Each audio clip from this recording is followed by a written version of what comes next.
Radio মিলনের আজকের নিবেদন স্যার আর্থার কোনান ডয়েলের শার্লক হোমসের কাহিনী আ স্টাডি ইন স্কারলেট পর্ব 2। গল্পটি ভালো লেগে থাকলে অবশ্যই লাইক এবং শেয়ার করবেন এবং আরও নতুন নতুন গল্প শোনার জন্য সাবস্ক্রাইব করতে ভুলবেন না আমাদের অফিসিয়াল ইউটিউব চ্যানেল রেডিও মিলন 90.4 FM কে। শুরু হচ্ছে স্যার আর্থার কোনান ডয়েলের কাহিনী আ স্টাডি ইন স্কারলেট পর্ব 2।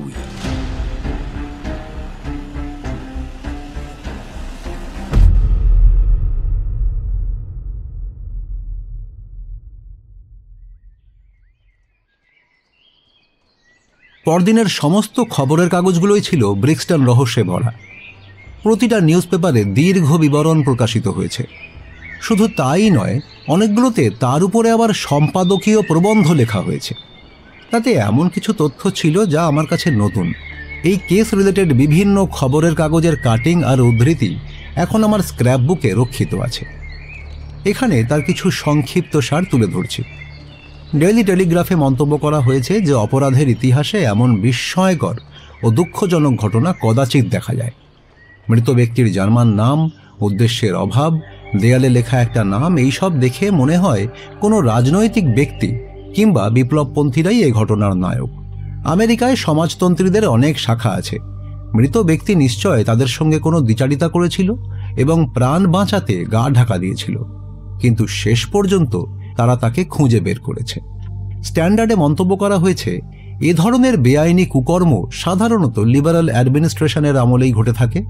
জনতার মানসিক অস্থিরতা এবং দুর্বলতা থেকেই এদের উদ্ভব। নিহত ব্যক্তি একজন আমেরিকান ভদ্রলোক। কয়েক সপ্তাহ যাবৎ তিনি লন্ডনে বাস করছিলেন। তিনি ক্যাম্বারওয়েলের অন্তর্গত টর্কিউ টেরেসের মাদাম শাপোটিয়ারের বোর্ডিং হাউসে থাকতেন। এই দেশ ভ্রমণের সময় তার সঙ্গে ছিলেন ব্যক্তিগত সচিব মিস্টার জোসেফ স্ট্যাঙ্গারসন। এ মাসের 4 তারিখ মঙ্গলবার গৃহকর্ত্রীকে বিদায় সম্ভাষণ জানিয়ে তারা লিভারপুল এক্সপ্রেস ধরবার উদ্দেশ্যে ইউস্টন স্টেশনে যাত্রা করেন। তারপরেও দুজনকে প্ল্যাটফর্মে দেখা গিয়েছে। সংবাদ অনুসারে ইউস্টন থেকে অনেক মাইল দূরে ব্রিক্সটন রোডের একটি খালি বাড়িতে মিস্টার ড্রেবারের মৃতদেহ আবিষ্কারের পূর্ব পর্যন্ত তাদের সম্পর্কে আর কিছুই জানা যায় না। কেমন করে তিনি সেখানে এলেন বা কেমন করে তার মৃত্যু হল, এ সব প্রশ্নই এখনো পর্যন্ত রহস্য। স্ট্যাঙ্গারসনের গতিবিধি সম্পর্কেও কিছুই জানা যায়নি। আমরা অত্যন্ত আনন্দের সঙ্গে জানাচ্ছি যে স্কটল্যান্ড ইয়ার্ডের মিস্টার লেস্ট্রেড এবং মিস্টার গ্রেগসন এই কেসটি গ্রহণ করেছেন। আশা করা যায় যে এই দুই সুপরিচিত অফিসার অতি শীঘ্রই এই রহস্য সমাধানে সফল হবেন। ব্রেকফাস্টে বসে হোমস আর আমি এই সবগুলোই একসঙ্গে পড়ছিলাম। মনে হলো এগুলো যেন তাকে রীতিমতো মজার খোরাক জোগাচ্ছিল। তারপর সে হাসতে হাসতে বলল, আমি তোমাকে বলেছিলাম না ওয়াটসন, যাই ঘটুক না কেন লেস্ট্রেড আর গ্রেগসনই দাঁওটুকু মারবে। দেখা যাক কি হয়।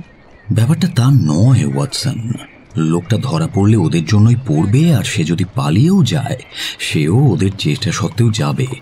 মোট কথা, ওরা যাই করবে তাতেই লোকে বাহবা দেবে। ব্যাপার কি?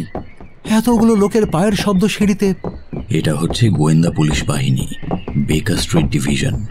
হোমসের কথা শেষ হওয়ার সাথে সাথেই অত্যন্ত নোংরা বাউন্ডুলে কিছু ছেলেপুলে ঘরের মধ্যে ঢুকে পড়ল। ওখানেই দাঁড়াও। সঙ্গে সঙ্গে দুটো ছেলে কুখ্যাত স্ট্যাচুর মতন এক লাইনে দাঁড়িয়ে পড়ল। এরপর থেকে শুধু উইগিন্সকেই ভেতরে পাঠাবে খবর দিতে, বাকিরা সব রাস্তায় অপেক্ষা করবে। কোনো খবর পেয়েছো নাকি উইগিন্স? না স্যার, পাইনি। পাবে সে আশা আমি নিজেও করিনি। যাই হোক, কাজ চালিয়ে যাও। এই নাও তোমাদের পাওনা। এই বলে হোমস প্রত্যেককে 1 শিলিং করে দিল। এখন এসো, এরপর যখন আসবে ভালো কোনো খবর নিয়েই ফিরো। সে হাত নাড়তেই তারা সব ইঁদুরের মতো লাফাতে লাফাতে সিঁড়ি দিয়ে নেমে গেল। পরক্ষণেই রাস্তায় তাদের কর্কশ গলা শোনা গেল। একজন পুলিশের চাইতে ওদের থেকে অনেক বেশি কাজ পাওয়া যায় ওয়াটসন। ওরা রাস্তায় থাকে, ভিক্ষে টিক্ষে করে আর কি। আসলে গভর্নমেন্টের লোক দেখলেই লোকের ঠোঁট বন্ধ হয়ে যায়। এই বাচ্চাগুলো সব জায়গায় যায়, সব কথা শোনে এবং ওদের বুদ্ধিও ছুঁচের মতো তীক্ষ্ণ। শুধু প্রয়োজন ওদের একটু গড়ে তোলা। তুমি কি এই ব্রিক্সটন কেসে ওদের লাগিয়েছো নাকি শার্লক? হ্যাঁ, আসলে একটা জিনিস আমি ঠিক করে জানতে চাই, অবশ্য সেটা সময় সাপেক্ষ মাত্র। আরে এখনই মনে হচ্ছে কিছু নতুন সংবাদ শুনতে পাবো ওয়াটসন। ওই দেখো, রাস্তা দিয়ে গ্রেগসন হেঁটে আসছে। বাবা, ওর মুখখানা দেখেছ? খুশি যেন উপচে পড়ছে। খুব ভালো মতোই জানি ও এখানেই আসবে। ওই তো দাঁড়িয়েও পড়েছে, এসে গেছে ওয়াটসন। ঘন্টাটা জোরে বেজে উঠল। কয়েক সেকেন্ডের মধ্যেই মাননীয় ডিটেকটিভ মহোদয় এক লাফে 3টে করে সিঁড়ি পার হয়ে বসবার ঘরে এসে ঢুকল।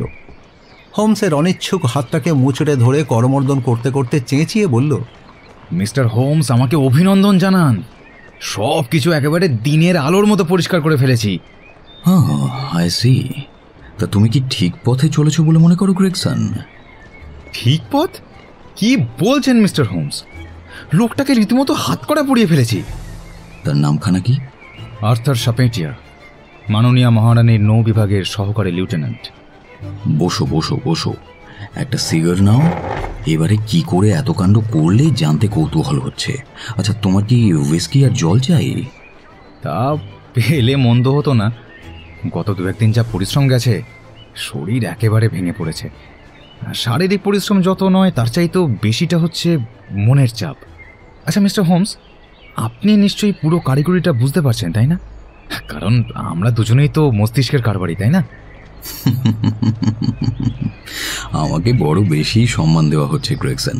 যাই হোক, এরকম একটা সন্তোষজনক ফল লাভ করলে কিভাবে, একটু খুলে বলো তো। মজার ব্যাপার কি জানেন?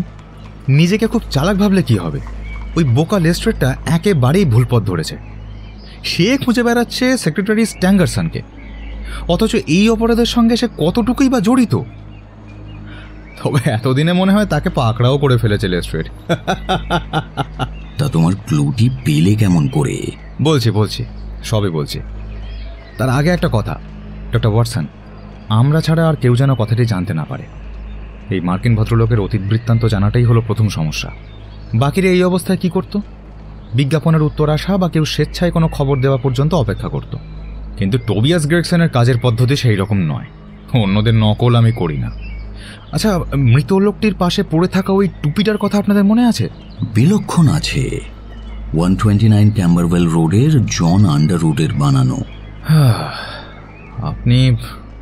আপনিও যে সেটা লক্ষ্য করেছেন তা ভাবিনি। তা আপনিও কি সেখানে গিয়েছিলেন নাকি? না। গ্রেগসন যেন নিশ্চিন্ত হলো, গলা ঝাড়া দিয়ে বলল, তো আপাত দৃষ্টিতে যতই তুচ্ছ মনে হোক না কেন, কোনো সুযোগকে কিন্তু অবহেলা করতে নেই। না, যে নিজে বড় তার কাছে কোনো কিছুই তুচ্ছ নয় গ্রেগসন। তা ঠিক। যাই হোক, আমি আন্ডারউডের কাছে গিয়ে জানতে চাইলাম যে ওই মাপের বা ওই একই বিবরণের কোনো টুপি সে বিক্রি করেছে কিনা। তো পুরনো হিসেবের খাতাপত্র ঘাঁটাঘাঁটি করতেই সে পেয়ে গেল। টুপিটা সে পাঠিয়েছিল টর্কি টেরেসের শাপেটিয়ার বোর্ডিং এস্টাবলিশমেন্টের মিস্টার ড্রেভারকে। সেখানেই তার ঠিকানাটা পেলাম। Smart, very smart. তারপরে মাদাম শাপেটিয়ারের সঙ্গে দেখা করলাম। তাকে খুবই বিধ্বস্ত এবং বিষণ্ণ দেখাচ্ছিল। তার মেয়েও সেই ঘরেই ছিল, অসাধারণ সুন্দরী, চোখ দুটো লাল। আমার সঙ্গে কথা বলবার সময় তার যে ঠোঁট কাঁপছিল সেটাও আমার নজর এড়ায়নি। তখনই আমার একটু সন্দেহ হলো। মিস্টার হোমস, আপনি তো জানেনই যে ঠিক সূত্রটা খুঁজে পেলে মনের কীরকম ভাব হয়। শিরায় শিরায় কেমন একটা উত্তেজনা দেখা দেয়। মন মস্তিষ্ক জানান দেয় যে আমরা তদন্তের ফলাফলের খুব কাছেই। তাই ওই মুহূর্তেই তাকে জিজ্ঞাসা করলাম, আপনার প্রাক্তন বোর্ডার ক্লিভল্যান্ডের মিস্টার এনক জে ড্রেভারের রহস্যজনক মৃত্যুর খবরটা কি আপনি শুনেছেন? প্রশ্নটা করার সঙ্গে সঙ্গেই মেয়েটির মুখখানা ফ্যাকাশে হয়ে গেল। কয়েক সেকেন্ড পরে অনেক কষ্টে একটিমাত্র শব্দ এসে উচ্চারণ করতে পারল, হ্যাঁ। তখনও তার গলার স্বর ফ্যাঁস ফ্যাঁসে আর অস্বাভাবিক। কিন্তু অবাক করা কাণ্ড, কিছুক্ষণ চুপ করে থেকে এবারে মেয়েটি শান্ত আর স্পষ্ট গলায় বলল, মা, মিথ্যের ফল কখনো ভালো হয় না। এই ভদ্রলোকের কাছে সব কথা খুলে বলাই ঠিক হবে। মিস্টার ড্রেভারকে আমরা আবার দেখেছিলাম। ঈশ্বর তোকে ক্ষমা করুন, তোর ভাইকে তুই খুন করেছিস। আর তারও চাইতো আমরা সত্যি কথাই বলি মা। সব কথাই আমাকে খুলে বলুন। অর্ধেক সত্যি বলা পুরো মিথ্যের চাইতেও খারাপ। তাছাড়া এ ব্যাপারে আমরা কতটা জানি তাও তো আপনারা জানেন না। বেশ, যা ভালো বুঝিস কর অ্যালিস। ঈশ্বরের যখন এটাই ইচ্ছে তখন তাই হোক। স্যার, আপনাকে আমি সব কথাই বলবো। আমার ছেলে এই ভয়ঙ্কর ব্যাপারে জড়িয়ে পড়বে এই আশঙ্কাতেই আমি বিহ্বল হয়ে পড়েছি তা মনে করবেন না। সে সম্পূর্ণ নির্দোষ। আমার শুধু ভয় আমার চোখে বা অন্যদের চোখে তাকে এ ব্যাপারে জড়িত বলে মনে হতে পারে, কিন্তু সেটা একেবারেই অসম্ভব। সে সৎ চরিত্রের ছেলে, তার পেশা, তার অতীত কোনোটার সঙ্গেই এই অপরাধ যায় না। আপনার ক্ষেত্রে এখন সবচেয়ে উচিত কাজ হবে আমাকে সব কথা খুলে বলা। আপনি বিশ্বাস করুন, আপনার ছেলে যদি নির্দোষ হয় তাহলে তার কোনো ক্ষতি হবে না। অ্যালিস, আমাদের একটু একা থাকতে দাও। মেয়েটি চলে গেল। তিনি আবার বলতে শুরু করলেন, দেখুন স্যার, সব কথা আপনাকে বলবার ইচ্ছা আমার ছিল না, কিন্তু আমার মেয়েটা যখন সব ফাঁস করেই দিয়েছে তখন আর লুকোচাপা করে কোনো কাজ নেই। আমি তো বলবো সেটাই বুদ্ধিমতির কাজ। মিস্টার ড্রেবার প্রায় 3 সপ্তাহ আমাদের সঙ্গে ছিলেন। তিনি আর তার সচিব মিস্টার স্ট্যাঙ্গারসন ইউরোপ পরিভ্রমণে বেরিয়েছেন। তাদের প্রত্যেকটি ট্রাঙ্কের ওপর কোপেনহেগেন লেবেল আঁটা দেখেছি। তাতে মনে হয় তারা সর্বশেষ সেখানেই ছিলেন। মিস্টার স্ট্যাঙ্গারসন শান্ত স্বভাবের, চাপা প্রকৃতির লোক, কিন্তু সত্যি বলছি, বিশ্বাস করুন, তার মালিক সম্পূর্ণ অন্য ধরনের মানুষ। তার স্বভাব অমার্জিত, চালচলন অভদ্রের মতো। যেদিন ওরা আসেন সেই দিন রাতেই তিনি মদে একেবারে চুর হয়ে বাড়ি ফিরেছিলেন। পরদিন বেলা 12টার আগে তাঁর আর হুঁশ ফেরেনি। পরিচারিকাদের সঙ্গেও তাঁর চালচলন খানিক দৃষ্টিকটু ছিল। সবচাইতে দুঃখের কথা, আমার মেয়ে অ্যালিসকেও তিনি সেই চোখেই দেখতে শুরু করলেন এবং একাধিকবার তাকে এমন সব কথা বললেন, সৌভাগ্যবশত যেগুলো বোঝবার মতো বয়স তার এখনো হয়নি। একসময় তিনি হাত ধরে টেনে তাকে জড়িয়ে পর্যন্ত ধরেন, আর থাকতে না পেরে মিস্টার স্ট্যাঙ্গারসনও তার মনিবকে ধমকে বিরত করার চেষ্টা করেছিলেন। তো আপনি এসব সহ্য করলেন কেন? যখন খুশি ভোটারদের তো আপনি ছাড়িয়ে দিতেই পারেন। আমার প্রশ্নে মিস্টার হোমস তার মুখটা কেমন লাল হয়ে উঠল। আমতা আমতা করে বললেন, তার প্রথম দিনের ব্যবহার দেখে তাকে সেই দিনই নোটিশ দিলে ভালো করতাম, কিন্তু লোভ বড় নিদারুণ জিনিস। তারা দুজনেই প্রতিদিন 1 পাউন্ড করে দিচ্ছিলেন, সপ্তাহে 14 পাউন্ড। তার উপরে এখন খদ্দের পত্তর কম।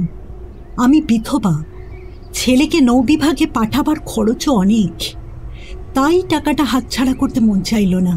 সবই মেনে নিয়েছিলাম, কিন্তু শেষটায় অত্যন্ত বাড়াবাড়ি হওয়ায় আমি তাকে বাড়ি ছাড়বার নোটিশ দিলাম। তাই তিনি চলে গেলেন। তারপর আর কি, তিনি চলে যেতে মনে মনে স্বস্তির নিঃশ্বাস ফেললাম। ছেলে তখন ছুটিতে এসেছে। এসব কথা কিছুই তাকে জানালাম না, কারণ সে খুব বদরাগী আর বোনকে খুব ভালোবাসে। তারা চলে যেতে দরজা বন্ধ করে দিয়ে মনে হলো মনের উপর থেকে একটা বোঝা নেমে গেল। কিন্তু হয় 1 ঘন্টার মধ্যে দরজায় আবার বেলের শব্দ শুনলাম। মিস্টার ড্রেবার ফিরে এসেছেন। তিনি খুব উত্তেজিত, মাতাল অবস্থায় ছিলেন, তাই তার অবস্থা তখন আরও শোচনীয়। আমি মেয়েকে নিয়ে বসেছিলাম। তিনি জোর করে সেই ঘরে ঢুকে ফেরার ট্রেন পাননি বলে কিছু অবান্তর কথা বললেন। তারপর অ্যালিসের দিকে ফিরে আমার মুখের উপর তাকে বললেন তার সঙ্গে পালিয়ে যেতে। আরও বললেন, শোনো অ্যালিস, তোমার বয়স হয়েছে, কোনো আইন তোমাকে আটকাতে পারে না। আমার অনেক অনেক টাকা আছে। তোমার ওই বুড়ি মায়ের কথা ভেবে নিজের জীবনটা নষ্ট করো না, আর আমার সঙ্গে চলে এসো, এখনই সোজা চলে এসো। আমি তোমাকে রানীর মতো সুখে রাখবো। আমার বাচ্চা মেয়েটা তখন আতঙ্কে ছুটে পালিয়ে যাবার চেষ্টা করতেই তিনি তার হাত ধরে দরজার দিকে টানতে লাগলেন। আমি চিৎকার করে উঠলাম, আর সেই মুহূর্তে আমার ছেলে আর্থার ঘরে ঢুকলো। তারপর কি ঘটলো আমি জানি না। আমি নানা রকম কটূক্তি আর ধস্তাধস্তির শব্দ শুনছিলাম, কিন্তু ভয় মুখ তুলে চাইতে পারিনি। কিন্তু যখন মুখ তুললাম তখন দেখি একটা লাঠি হাতে নিয়ে আর্থার দরজায় দাঁড়িয়ে হাসছে। আমাকে সে বলল, মা, ওই বদমাইশ লোকটা আর কখনো আমাদের বিরক্ত করবে না। দাঁড়াও, এগিয়ে গিয়ে একবার তার মতি গতি দেখে আসি। বলতে বলতে টুপিটা নিয়ে সে রাস্তায় বেরিয়ে গেল। পরদিন মিস্টার ড্রেবারের রহস্যজনক মৃত্যুর খবর শুনলাম। অনেকবার ঢোক গিলে থেমে থেমে ম্যাডাম শাপেটিয়ার যা যা বলেছিলেন এই হলো তার বিবরণ। সময় সময় তিনি এত নিচু স্বরে কথা বলছিলেন যে সব কথা ঠিক করে ধরতেও পারিনি, যদিও আমি তার সব কথারই শর্ট হ্যান্ড নোট নিয়েছি যাতে কোনো রকম ভুলের সম্ভাবনা না থাকে। খুবই এক্সাইটিং। তারপর কি হলো? ম্যাডাম শাপেটিয়ার থামলেন। আমি বুঝতে পারলাম সমস্ত ব্যাপারটা একটা পয়েন্টের উপর নির্ভর করছে। এক দৃষ্টিতে ওনার চোখের দিকে তাকালাম। মেয়েদের ব্যাপারে এটা অনেক সময়ই খুব কার্যকরী হয়। জানতে চাইলাম, সেদিন আপনার ছেলে কখন ফিরেছিল? আমি জানি না। জানেন না? না, তার ছেলের কাছে নাকি একটা ডুপ্লিকেট চাবি থাকে, সেটা দিয়েই দরজা খুলে সে নিজের বাড়িতে ঢোকে। আমি তাও আবার জিজ্ঞাসা করেছিলাম, আসলেও আপনি শুতে যাবার পরেই কি এসেছিল? আপনি কখন শুতে গিয়েছিলেন? 11টায়। অর্থাৎ আপনার ছেলে ঘন্টা দুয়েক বাইরে ছিল, তাই তো? হ্যাঁ। এমনকি 4 বা 5 ঘন্টাও হতে পারে। হ্যাঁ, তা হতে পারে। এত সময় ধরে সে কি করছিল? আমি ঠিক জানি না। উত্তেজিত ভঙ্গিতে তিনি জবাব দিলেন। তার ঠোঁট তখন সাদা হয়ে গিয়েছে। এই অবস্থায় এরপরে আর সেখানে কিছু করবার ছিল না। লিউটেন্যান্ট শাপেটিয়ার কোথায় আছেন তার খোঁজ করে দুজন অফিসারকে সঙ্গে নিয়ে সেইখানে গেলাম এবং তাকে গ্রেপ্তার করলাম। তার কাঁধে হাত রেখে যখন তাকে নিঃশব্দে আমাদের সঙ্গে আসতে বললাম, তিনি গর্জে উঠলেন, মনে হচ্ছে ওই শয়তান ড্রেভারের মৃত্যুর জন্যই আমাকে গ্রেপ্তার করছেন। যদিও তখনও আমরা তাকে কিছুই বলিনি, তবুও তিনি ওই কথা উল্লেখ করায় আমাদের সন্দেহ আরও বেড়ে যায়। সেটা খুবই স্বাভাবিক। সে যখন ড্রেভারের পিছু নেয় তখন তার হাতে যে ভারী লাঠি ছিল বলে তার মা উল্লেখ করেছিলেন, সেটা তখনও তার হাতেই ছিল। জিনিসটা ওক কাঠের, অনেকটা মুগুরের মতন। তাহলে তোমার থিওরিটা ফাইনালি কি দাঁড়ালো? দেখুন, আমার মনে হয় সে ব্রিক্সটন রোড পর্যন্ত ড্রেভারকে অনুসরণ করে। সেখানে পৌঁছে দুজনের মধ্যে আবার ঝগড়া বাঁধে। সেই সময় ড্রেভারের পেটে লাঠির আঘাত লাগে এবং সে মারা যায়, কিন্তু আঘাতের কোনো চিহ্ন মৃতদেহে পড়ে না। বৃষ্টির রাত, কেউ কোথাও ছিল না। মিস্টার শাপেটিয়ার মৃতদেহটাকে টানতে টানতে একটা খালি বাড়িতে নিয়ে যায়, আর ওই মোমবাতি, রক্ত, দেওয়ালের লেখা, আংটি এসবই পুলিশকে ভুল পথে চালাবার জন্য স্রেফ ধোঁকা হতে পারে। বাহ, চমৎকার। সত্যি গ্রেগসন, বেশ ভালোই চালাচ্ছ। তোমাকে আরো বড় কিছু না বানিয়ে আমি ছাড়ছি না। বুঝলেন মিস্টার হোমস, সমস্ত ব্যাপারটা বেশ ভালোভাবে গুছিয়ে এনেছি বলে আমার নিজেরই খুব গর্ব হচ্ছে। মিস্টার শাপেটিয়ার স্বেচ্ছায় একটা বিবৃতি দিয়ে বলেছেন যে কিছু দূর পর্যন্ত ড্রেভারকে অনুসরণ করবার পর ড্রেভার ব্যাপারটা বুঝতে পেরে তার হাত থেকে রেহাই পাবার জন্য একটা গাড়িতে উঠে পড়ে। সেখান থেকে বাড়ি ফিরবার পথে একটা পুরনো জাহাজি বন্ধুর সঙ্গে তার দেখা হয় এবং তার সঙ্গে সে অনেকটা পথ হাঁটে। সেই বন্ধু কোথায় থাকে জিজ্ঞাসা করা হলে সে কোনো সন্তোষজনক উত্তর দিতে পারে না। আমার তো মনে হয় পুরো ব্যাপারটাই ভাঁওতা। আর ওদিকে লেস্ট্রেড যে ভুল পথে ঘুরে ঘুরে মরছে, সেটা ভেবেই আমার আরও বেশি মজা লাগছে, বুঝলেন তো? আমার ধারণা সে বেশি দূর এগোতেও পারবে না। আরে নাম করতে না করতেই যে শ্বশুরিরে হাজির। অনেকদিন বাঁচবে, বুঝলে লেস্ট্রেড, অনেকদিন বাঁচবে তুমি। সত্যি তো, লেস্ট্রেড। আমরা যখন কথা বলছিলাম তখন সে সিঁড়ি বেয়ে উঠে এসেছে, এবার ঘরে ঢুকল। তার হাবভাব এবং পোশাকে সাধারণত যে আড়ম্বরতা থাকে সেটার যেন অভাব দেখা গেল আজ। তার মুখে একরাশ বিরক্তি আর দুশ্চিন্তার ছায়া। তার পোশাকও এলোমেলো আর ময়লা। স্পষ্টই বোঝা গেল সে শার্লক হোমসের সঙ্গে পরামর্শ করতে এসেছিল। সহকর্মী গ্রেগসনকে দেখেই কেমন যেন বিব্রত হয়ে পড়ল। ঘরের মাঝখানে দাঁড়িয়ে কি করবে বুঝতে না পেরে টুপিটা হাতে নিয়ে ইতস্তত করতে লাগলো। অবশেষে বলল, একটা অসাধারণ কেস, একটা দুর্বোধ্য ব্যাপার। তোমারও তাই মনে হচ্ছে বুঝি? আমি জানতাম তুমি এই সিদ্ধান্তে পৌঁছবে।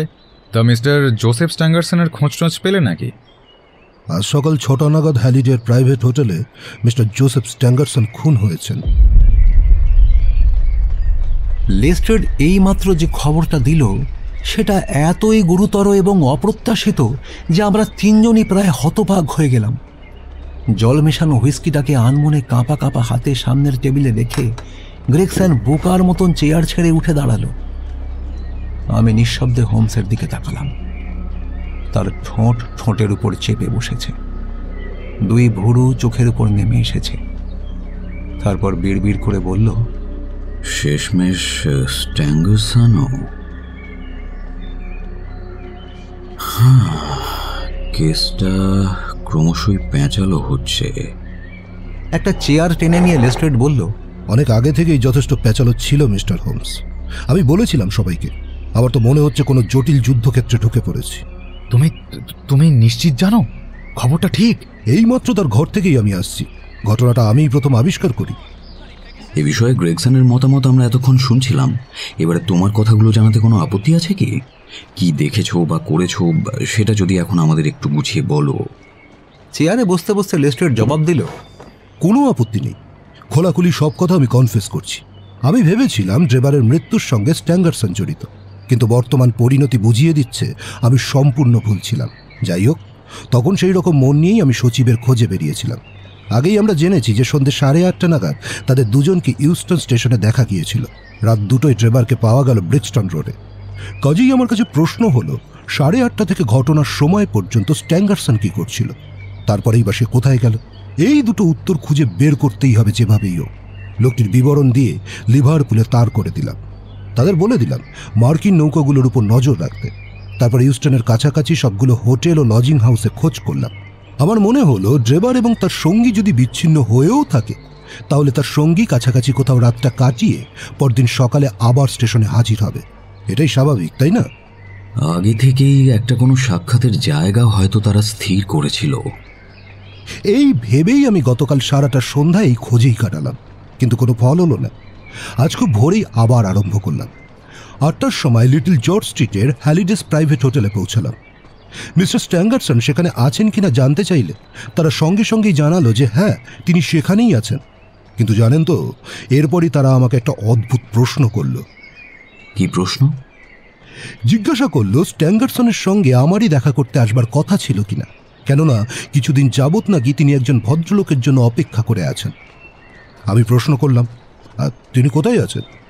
উত্তরে ওরা জানালো মিস্টার স্ট্যাঙ্গারসন উপরতলায় শুয়ে আছেন, 9টায় ডেকে দিতে বলেছেন। এরপর আমি উপরে গিয়ে তার সঙ্গে দেখা করব এই বলে এগিয়ে গেলাম। ভেবেছিলাম আমি হঠাৎ উপস্থিত হলে তিনি ঘাবড়ে গিয়ে মুখ ফসকে কিছু কথা বলে ফেলতে পারেন। ঘর দেখিয়ে দেবার জন্য পরিচারক আমার সঙ্গে গেল। ঘরটা 3 তলা, একটা ছোট্ট করিডর ধরে যেতে হয়। ঘরটা দেখিয়ে দিয়ে পরিচারক নিচে নেমে যাচ্ছিল। ঠিক সেই সময় আমি এমন কিছু দেখতে পেলাম যাতে আমার রীতিমতন মাথা ঘুরে গেল।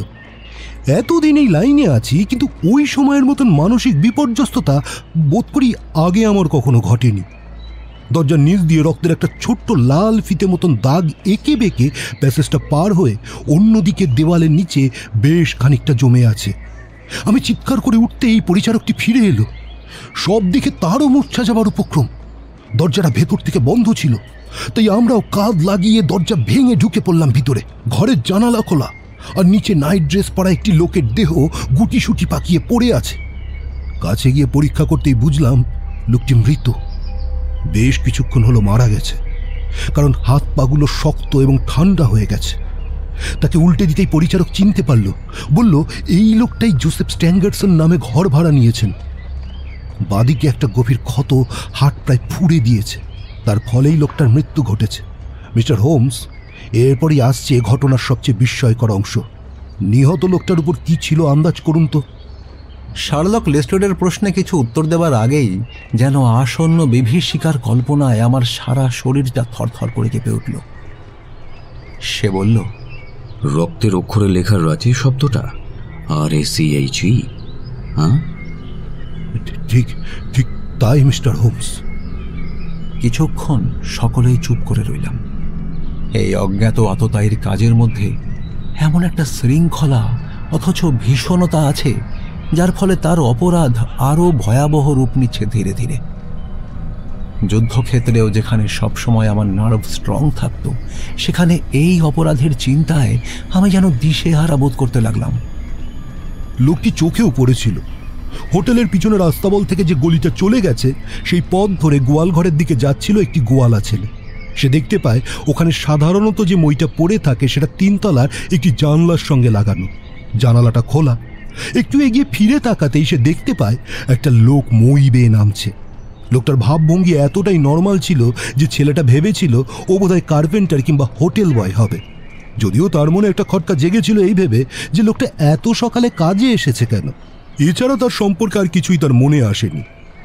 ছেলেটার কাছ থেকে লোকটার চেহারার বর্ণনা চাওয়াতে সে বলল লোকটি লম্বা, তার মুখ লালচে, পরনে লম্বা ব্রাউন ওয়েস্টকোট। খুনের পরেও কিছুক্ষণ সে ওই ঘরে ছিল, কারণ বেসিনে রক্ত মেশানো জলের দাগ আমরা দেখতে পেয়েছি। সেখানে সে নিশ্চয়ই হাত ধুয়েছে। ওদিকে চাদরেও রয়েছে রক্তের দাগ, যাতে সে ইচ্ছা করেই ছুরিটা মুছেছে। খুনের বিবরণ শুনে আমি আর চোখে হোমসের দিকে তাকালাম, কারণ তার বিবরণের সঙ্গে এটা হুবহু মিলে গেছে। কিন্তু আমার সঙ্গীটির মুখে কোনো উল্লাস বা সন্তুষ্টির চিহ্ন মাত্র নেই। খানিকক্ষণ নড়ে চড়ে বসে সে প্রশ্ন করল, আচ্ছা, খুনিকে ধরবার কোনো ক্লু পাওয়া যেতে পারে এমন কিছুই নিশ্চয়ই ওই ঘরের মধ্যে দেখোনি? কিচ্ছু না। ড্রেবারের পার্সটা স্ট্যাঙ্গারসনের পকেটে ছিল। এটা তো খুবই স্বাভাবিক, কারণ টাকা পয়সা লেনদেন সব সেই করত। তার মধ্যে 80 পাউন্ড ছিল, কিছুই খোয়া যায়নি। এইসব এক্সট্রা অর্ডিনারি ক্রাইম ঘটানোর পিছনে উদ্দেশ্য আর যাই হোক, ডাকাতি বা চুরি অন্তত হয় না। নিহত লোকটির পকেটে কোনো কাগজপত্র বা হ্যান্ড নোট লেখা ছিল না, শুধু ছিল একটা টেলিগ্রাম, ক্লিভল্যান্ডে 1 মাস আগের তারিখ দেওয়া। তাতে লেখা JH ইউরোপে আছেন, নিচে কোনো নাম লেখা নেই। হ্যাঁ, আর কিছুই ছিল না? গুরুত্বপূর্ণ কিছুই না। লোকটি যে নভেলখানা পড়তে পড়তে ঘুমিয়েছিল সেটা বিছানার উপরেই পড়েছিল, আর তার পাইপটা ছিল পাশেই চেয়ারের উপর রাখা। ওদিকে টেবিলের উপর 1 গ্লাস জল ছিল, আর জানলা স্ল্যাবের উপর ছিল একটা মামুলি অয়েন্টমেন্টের বাক্স, তাতে গোটা 2 বড়ি রাখা। That's the last link. এই সেই শেষ সূত্র। এবার আমার কেস কমপ্লিট হলো। 2 দুঁদে গোয়েন্দা লেস্ট্রেড আর গ্রেগসন সবিস্ময়ে শার্লকের দিকে তাকিয়ে রইল। সে দৃঢ় স্বরে আত্মপ্রত্যয়ের সঙ্গে বলল, যেসব সুতোগুলো একত্রে মিলিয়ে গিয়ে একতাল জট পাকিয়েছিল, তার সবগুলোকে এখন আলাদা আলাদাভাবে হাতের মুঠোর মধ্যে পেয়েছি। যদিও কিছু কিছু টুকরো ঘটনা এখনো তার মধ্যে ঢোকাতে হবে, তবু এখন এই মুহূর্তে স্টেশনে ডেব্রার আর স্ট্যাঙ্গারসনের একে অপরের থেকে বিচ্ছিন্ন হওয়ার পর থেকে স্ট্যাঙ্গারসনের মৃতদেহ আবিষ্কার পর্যন্ত সমস্ত ঘটনাগুলো সম্পর্কে আমি এতই নিশ্চিত যেন সেগুলো আমি নিজের চোখে দেখতে পাচ্ছি। আমি ঠিক যা যা বুঝতে পেরেছি তা থেকে ছোট্ট একটা প্রমাণ তোমাকে দিচ্ছি। সেই বড়িগুলো তোমার কাছে আছে নাকি? একটা ছোট সাদা বাক্স বের করে লেস্ট্রেড বলল, থানায় গিয়ে একটা নিরাপদ জায়গায় রাখবার জন্য এই বাক্সটা, পার্স আর টেলিগ্রামটা আমি নিয়ে এসেছি। কিছু না ভেবে এই বড়িগুলোও আমি সঙ্গে করে নিয়ে এসেছি, কিন্তু সত্যি বলছি ওগুলোর কোনো গুরুত্বই আমি দেখছি না। আপাতত ওগুলো আমাকে দাও। ওয়াটসন, দেখে বলো তো, এগুলো কি সাধারণ বড়ি? শার্লকের থেকে আমি সেগুলো হাতে নিলাম। বড়িগুলো মোটেই সাধারণ নয়। মুক্তোর মতো রং, ছোট, গোল, স্বচ্ছ। খানিক ঘুরিয়ে ফিরিয়ে দেখে তারপর বললাম, এগুলো এতই হালকা আর স্বচ্ছ যে জলে ফেললে গলে যাবে, আমি নিশ্চিত। এক্স্যাক্টলি। এখন প্লিজ তুমি নিচে গিয়ে ওই ছোট্ট টেরিয়ারকে নিয়ে আসবে। ওটা তো অনেকদিন থেকেই ভুগছে, আর ল্যান্ডলেডিও গতকালই তোমাকে বললেন ওটাকে সমস্ত যন্ত্রণার হাত থেকে রেহাই দিতে। কাজেই চট করে নিয়ে এসো। আমি নিচে গিয়ে কুকুরটাকে কোলে করে নিয়ে এলাম। তার শ্বাসকষ্টে ভোগা চেহারা আর জুলু জুলু চোখ দেখেই মনে হলো ওর শেষের দিন আসতে আর বেশি দেরি নেই। শুষ্ক বরফের মতো সাদা নাকটা এই লক্ষণ প্রকাশ করছে যে ওর জীবনের আয়ুষ্কাল ইতিমধ্যেই শেষ হয়ে গেছে। ওপরে এসে কম্বলের উপর একটা কুশনে ওকে রাখলাম। এইবার একটা বড়িকে আমি 2 টুকরো করে কাটছি। এই বলে হোমস একখানা পেন নাইফ বের করে কাজখানা করল। ভবিষ্যতে ব্যবহারের জন্য অর্ধেকটা এই বাক্সে রেখে দিলাম, আর বাকি অর্ধেকটা এই জলে মেশানো হুইস্কির গ্লাসে ফেললাম। দেখো, আমার এই ডাক্তার বন্ধুটি ঠিকই বলেছে, বড়িটা সঙ্গে সঙ্গেই গলে গেল। কাউকে উপহাস করলে সে যেরকম আহত হয়, সেই রকম বিক্ষুব্ধ গলায় লেস্ট্রেড বলল, ব্যাপারটা দেখতে ভালোই লাগলো বটে, কিন্তু জোসেফ স্ট্যাঙ্গারসনের মৃত্যুর সঙ্গে এর কি সম্পর্ক আমি তো বুঝতে পারছি না। ধৈর্য ধরো বন্ধু, ধৈর্য ধরো। যথা সময়ে দেখতে পাবে দুটোর পারস্পরিক সম্পর্ক কতটা গভীর। এবার এই মিশ্রণটাকে কিছুটা সুস্বাদু করার জন্য খানিক দুধ মিশিয়ে কুকুরটার সামনে ধরলেই ও সবটা খেয়ে ফেলবে। বলতে বলতে সে মদের গ্লাসের মিশ্রণটা একটা পাত্রে ঢেলে টেরিয়ারটার সামনে ধরতেই সে চটপট সেটাকে খেয়ে ফেলল। হোমসের এই একাগ্রতা আমাদের উপর এতই প্রভাব ফেলেছিল যে আমরা নিঃশব্দে বসে ওর প্রত্যেকটা কাজ দেখছিলাম আর বিস্ময়কর কোনো ফলাফলের প্রত্যাশা করছিলাম। কিন্তু এ কি, কিছুই তো সেরকম ঘটল না। খাওয়া শেষে কুকুরটা কুশনের ওপর টান টান হয়ে ফোঁস ফোঁস করে নিঃশ্বাস ফেলতে লাগলো। ওই পানীয়টা পান করার ফলে তার মধ্যে ভালো বা মন্দ কোনো লক্ষণই দেখা গেল না। হোমস ঘড়ি বার করে দেখছে, মিনিটের পর মিনিট বিফলে কেটে যাচ্ছে।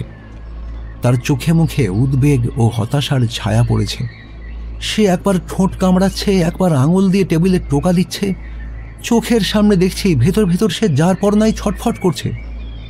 অবশেষে সে এতই মুষড়ে পড়ল যে তার জন্য সত্যিই আমার দুঃখ হচ্ছিল।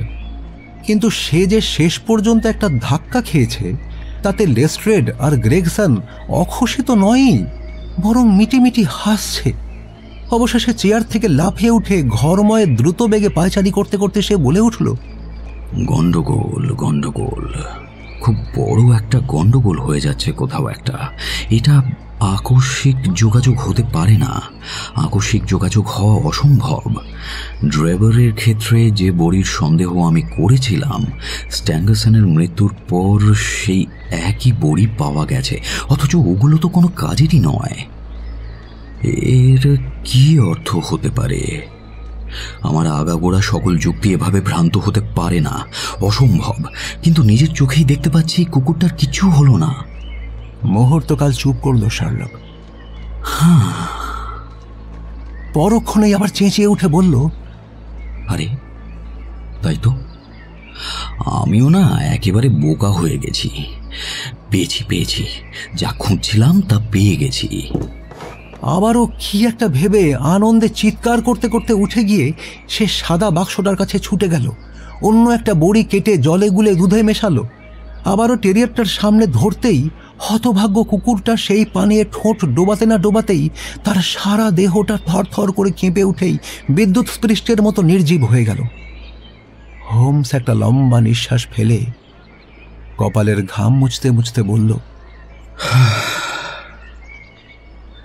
নিজের উপরে আরো বিশ্বাস রাখা উচিত ছিল। একটা বিশেষ ঘটনা যদি একটা দীর্ঘ অনুমানের বিরোধী হয়, তাহলে সেই ঘটনাটার অন্য কোনো ব্যাখ্যা যে অবশ্যই পাওয়া যাবে, এতদিনে অন্তত সেটা আমার বোঝা উচিত। এই বাক্সের দুটো বড়ির একটা ছিল মারাত্মক বিষ আর অন্যটা ছিল একেবারেই নির্বিষ। বাক্সটা দেখার আগেই আমার সেটা বোঝা উচিত ছিল। হোমসের এই শেষ কথাটা এতই চাঞ্চল্যকর যে তার বুদ্ধি শুদ্ধি ঠিক আছে কিনা সে বিষয়ে আমারই সন্দেহ হতে লাগলো। যদিও কুকুরটা মরে প্রমাণ করছে যে তার অনুমানই যথার্থ। আমার মনের কুয়াশাও যেন ক্রমেই কেটে যাচ্ছে। আমি যেন ধীরে ধীরে সত্যের খুব কাছাকাছি পৌঁছে যাচ্ছি। জানি এসবই তোমাদের কাছে খুব আশ্চর্য মনে হচ্ছে, কারণ তদন্তের একেবারে গোড়ার দিকে একমাত্র যে প্রকৃত সূত্রটা তোমাদের সামনে দিনের আলোর মতো ঝকঝকে হয়ে ধরা দিয়েছিল, তার গুরুত্ব তোমরা বুঝতে পারোনি। সৌভাগ্যবশত আমি সেটাকে ধরতে পেরেছিলাম, এবং তারপর থেকে যা কিছু ঘটেছে সবই আমার প্রথম সময়ের ধারণাকেই সমর্থন করে এসেছে। কাজেই যেসব ব্যাপার তোমাদের বিচলিত করেছে এবং কেসটা আরও জটিল করে তুলেছে, সেগুলোই আমাকে আলো দেখিয়েছে, আমার সিদ্ধান্তকে আরও দৃঢ় করেছে। সবচাইতে সাধারণ অপরাধী প্রায়শই জটিল ধাঁধা লুকিয়ে থাকে, কারণ তাতে এমন কোনো নতুন বা বিশেষ লক্ষণ থাকে না যার থেকে কোনো সিদ্ধান্তে উপনীত হওয়া যায়। এক্ষেত্রে মৃতদেহটা যদি রাস্তায় পাওয়া যেত, তাহলে কিন্তু এই খুনের রহস্য ভেদ করা আরও অনেক বেশি কষ্টসাধ্য হতো। সুতরাং কেসটা পেঁচালো হওয়াতে সমাধানটা অপেক্ষাকৃতভাবে সহজবোধ্যই হয়েছে। দেখুন মিস্টার হোমস, আমরা সকলেই স্বীকার করছি যে আপনি খুব বুদ্ধিমান লোক।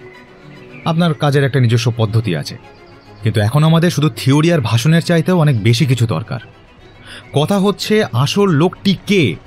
আমার কথা আমি বলেছি, কিন্তু এখন দেখছি আমার ভুল হয়েছিল। ইয়ং শাপেটিয়ার দ্বিতীয় ঘটনার সঙ্গে জড়িত থাকতে পারে না। ওদিকে লেস্ট্রেড ছুটেছিল স্ট্যাঙ্গারসনের পিছনে। দেখা যাচ্ছে তারও ভুল হয়েছিল। আপনি এখানে এত কিছু দেখিয়ে ঠিক যা যা ইঙ্গিত করতে চাইছেন, তাতে তো মনে হচ্ছে আমাদের চেয়ে বেশি আপনিই জানেন। সেহেতু এখন আমরা সরাসরি জানতে চাইছি আপনি ঠিক কতটা জানেন। এ কাজ কে করেছে বা তার নাম কি সেটা কি আপনি বলতে পারবেন? এই ব্যাপারে আমিও গ্রেগসনের সঙ্গে একমত। ও ঠিকই বলেছে স্যার, আমরা দুজনেই চেষ্টা করে বিফল হয়েছি। আমি ঘরে ঢুকবার পরে আপনি একাধিকবার বলেছেন যে প্রয়োজনীয় সব প্রমাণই আপনার কাছে আছে। নিশ্চয়ই আপনি সেগুলো আর চেপে রাখবেন না। হ্যাঁ হোমস, দেখো আমার মনে হয় খুনির যদি ধরা পড়তে দেরি হয়, খুব শিগগিরই যদি তার জেল না হয়, তাহলে হয়তো সে আরও দুষ্কর্ম ঘটাবে। এইভাবে সকলে চেপে ধরায় হোমস অস্থিরভাবে ঘরের মধ্যে এদিক ওদিক হাঁটতে লাগলো। মাথাটা তার বুকের উপরে ঝুঁকে পড়েছে, ভুরু দুটো কুঁচকে রয়েছে ভীষণভাবে। আমি শার্লকের এই মুখের ভাবকে চিনি। গভীর চিন্তায় মগ্ন হলেই তার চেহারাটা এমন গম্ভীর হয়ে ওঠে। একসময় হাঁটা থামিয়ে আমাদের সামনে এসে সে বলল, আর কোনো খুনি হবে না, সে সম্ভাবনা একেবারেই বাতিল করে দিতে পারো। তোমরা জানতে চেয়েছো হত্যাকারীর নাম আমি জানি কিনা। তার উত্তর হচ্ছে জানি। তবে শুধু নাম জানাটা কিছুই নয়, আসল কথা হচ্ছে তাকে পাকড়াও করা। আশা করছি খুব তাড়াতাড়ি সেটা পারবো, কিন্তু খুব সতর্কতার সাথে কাজটা করতে হবে, কারণ আমাদের প্রতিপক্ষ যেমন ভীষণ চালাক তেমনই তুখোড় বুদ্ধির অধিকারী। আর শুধু তাই নয়, সে যে মারাত্মক রকমের বেপরোয়া তার প্রমাণ আমি যেমন পেয়েছি, তেমন এটাও বুঝেছি যে তার এমন একজন সঙ্গী আছে যে তারই মতো চতুর।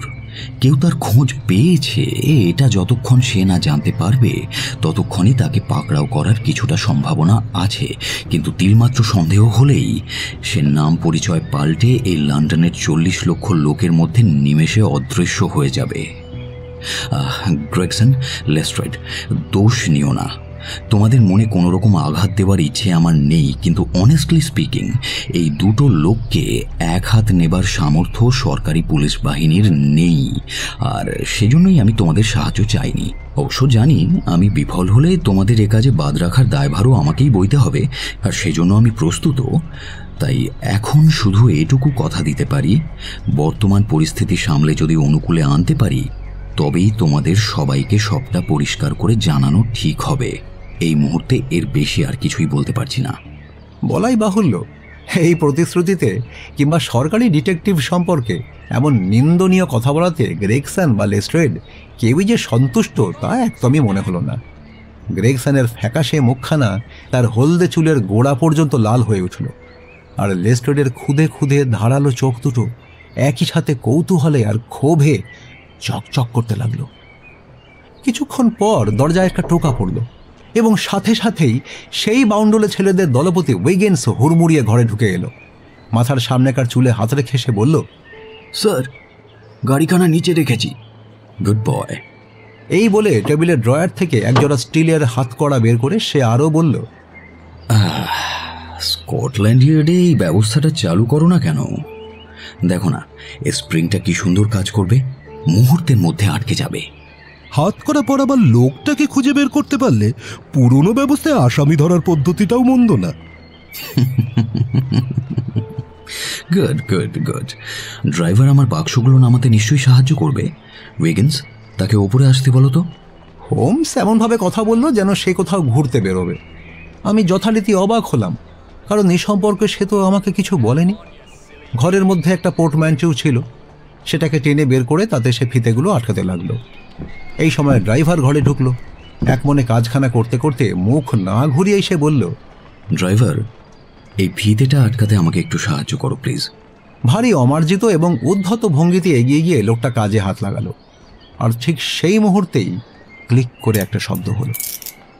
ধাতব কর্কশ শব্দটা মিলিয়ে যেতেই শার্লক হোমস লাফ দিয়ে উঠে দাঁড়ালো। জেন্টলম্যান, মিস্টার জেফারসন হোপের সঙ্গে আপনাদের পরিচয় করিয়ে দিই।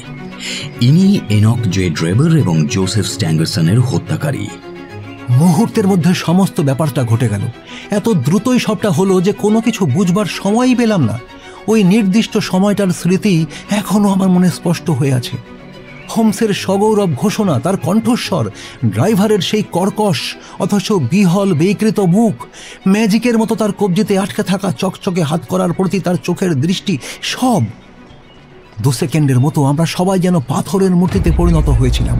তারপরে একটা দুর্বোধ্য গর্জন করে বন্দী হোমসের মুঠো থেকে নিজেকে এক ঝটকায় ছাড়িয়ে নিয়ে জানলার উপর ঝাঁপিয়ে পড়ল। তার ধাক্কায় কাঠের ফ্রেম আর সার্সির কাঁচ ঝনঝনিয়ে ভেঙে পড়ল। কিন্তু সে জোরপূর্বক বেরিয়ে যাবার আগেই গ্রেগসন, লেস্ট্রেড আর হোমস শিকারী কুকুরের মতো তার উপর ঝাঁপিয়ে পড়ল। তাকে টেনে আনা হলো ঘরের মধ্যে। তারপরে শুরু হলো এক প্রচণ্ড সংঘর্ষ।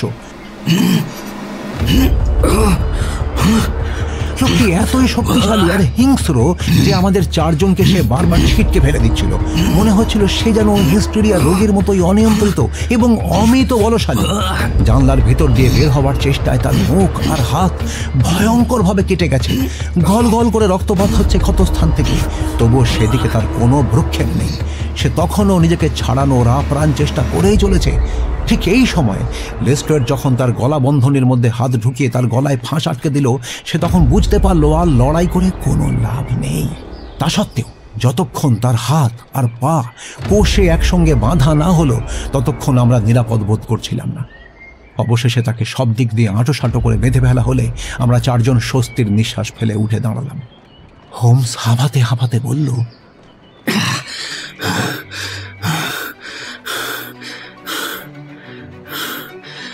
নিচে ওর যে গাড়িটা আছে তাতে করেই ওকে স্কটল্যান্ড ইয়ার্ডে নিয়ে যাওয়া হবে। তাহলে জেন্টলম্যান, আমাদের এই ছোট্ট রহস্যের পরিসমাপ্তি ঘটল। এইবার আপনাদের যদি কোনো প্রশ্ন থাকে আমাকে স্বচ্ছন্দে করতে পারেন। এখন আর এমন কোনো বিপদ বা বাধা নেই যার জন্য আপনাদের প্রশ্নের উত্তর দিতে আমি অস্বীকার করব।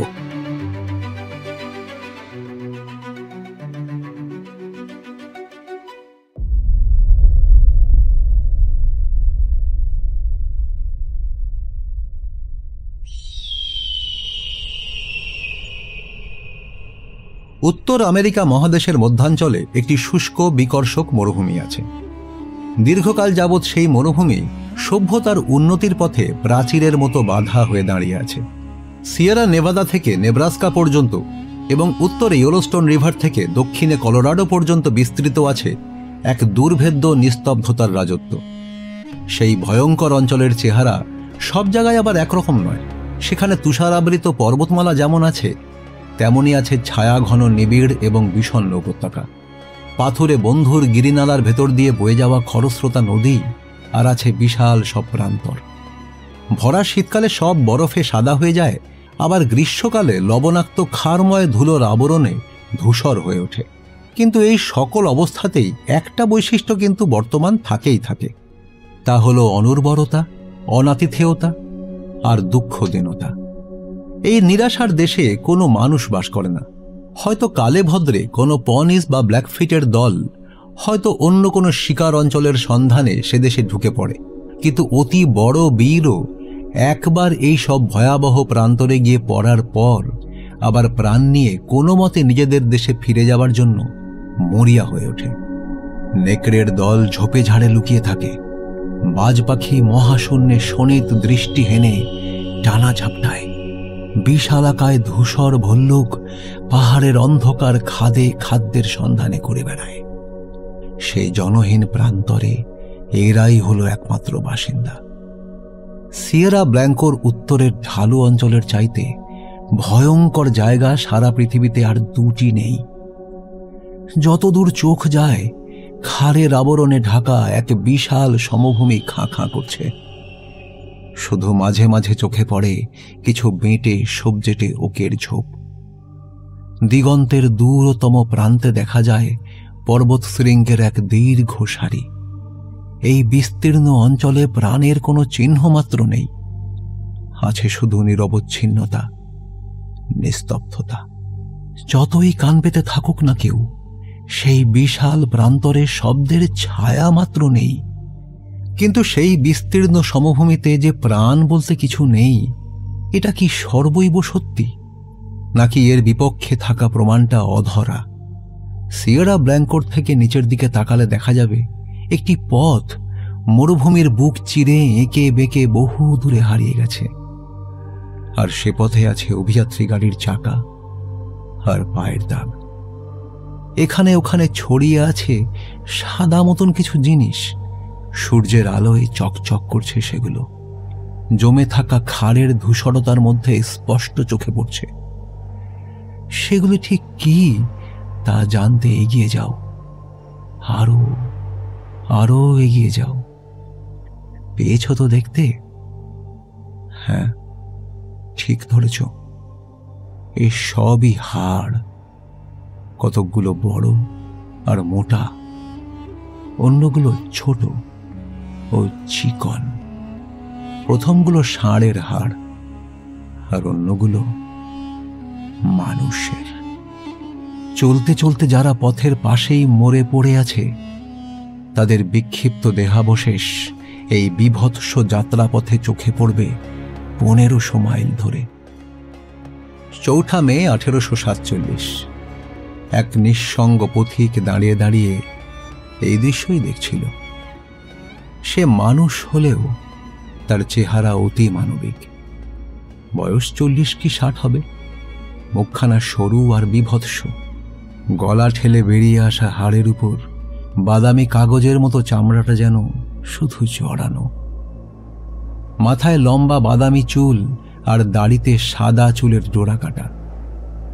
কোটরগত দুটো চোখ অস্বাভাবিকভাবে জ্বলছে, যেন দুটুকরো অঙ্গার। মাংসহীন কঙ্কালের মতো হাতে একটা রাইফেল ধরা। অস্ত্রটার উপর ভর দিয়ে সে দাঁড়িয়েছিল। দীর্ঘ দেহ আর মোটা হাড়ের কাঠামোটা দেখলেই বোঝা যায় তার স্বাস্থ্য মজবুত ও কর্মঠ। তার শুকনো মুখ আর ততোধিক শুকনো হাত পায়ের উপর থেকে ঝুলে পড়া ঢিলে ঢালা পোশাক দেখলেই বোঝা যায় যেন চেহারায় এই জরা জীর্ণতা বার্ধক্যের লক্ষণ। লোকটি মৃতপ্রায়, ক্ষুধায় তেষ্টায় মৃতপ্রায়। দলের কোনো চিহ্ন দেখবার ব্যর্থ আশায় সে অনেক কষ্টে পাহাড়ের খাঁড়ি বেয়ে এই উঁচু জায়গাটায় উঠেছে। এখনো তার চোখের সামনে প্রসারিত এক বিশাল লবণাক্ত প্রান্তর আর বন্ধুর পর্বতের শ্রেণী। দলের অস্তিত্ব জানাবার মতো কোনো ছোট বড় গাছের চিহ্ন মাত্র নেই। উত্তর, পূর্ব, পশ্চিম সকল দিকেই সে বিভ্রান্ত জিজ্ঞাসু দৃষ্টিতে তাকিয়ে বুঝল এবার তার যাত্রার শেষ হবে। এই দানবাকৃতি অনুর্বর পর্বতেই তার মৃত্যু আসন্ন। একটা পাথরের উপর বসে পড়ে আপন মনেই সে বলে উঠল,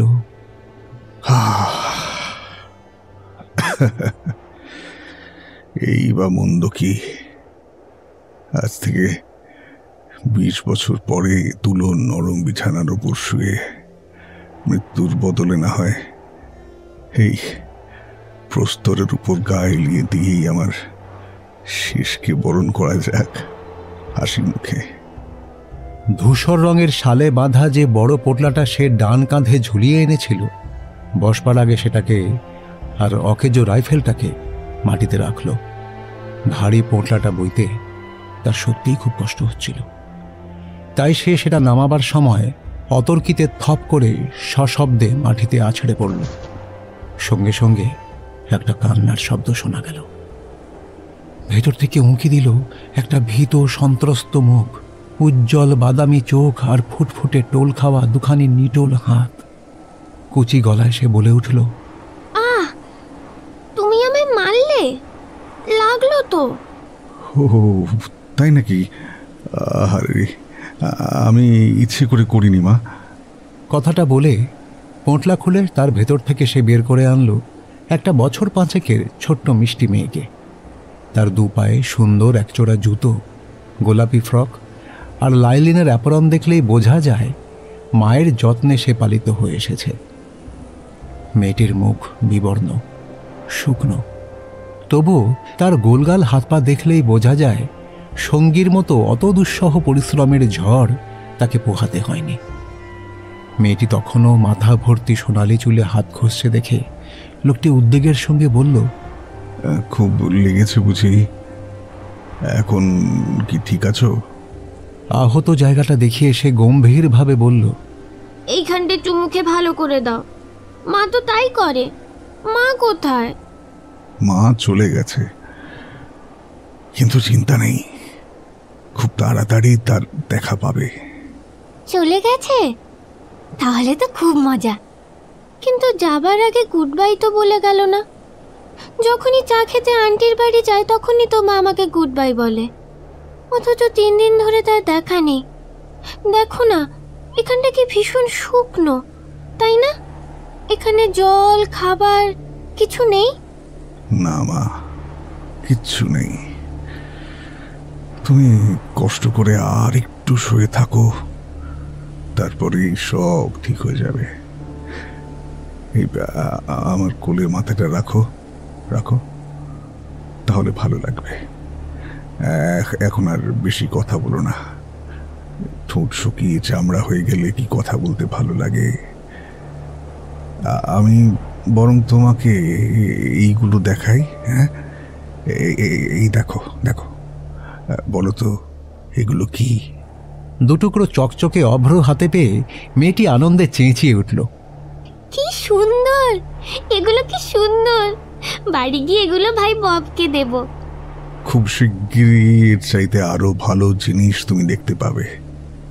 একটু অপেক্ষা করো, সব বলবো। তোমার মনে পড়ে কতক্ষণ আগে আমরা নদীটা পেরিয়ে এসেছি? হ্যাঁ হ্যাঁ, মনে আছে তো।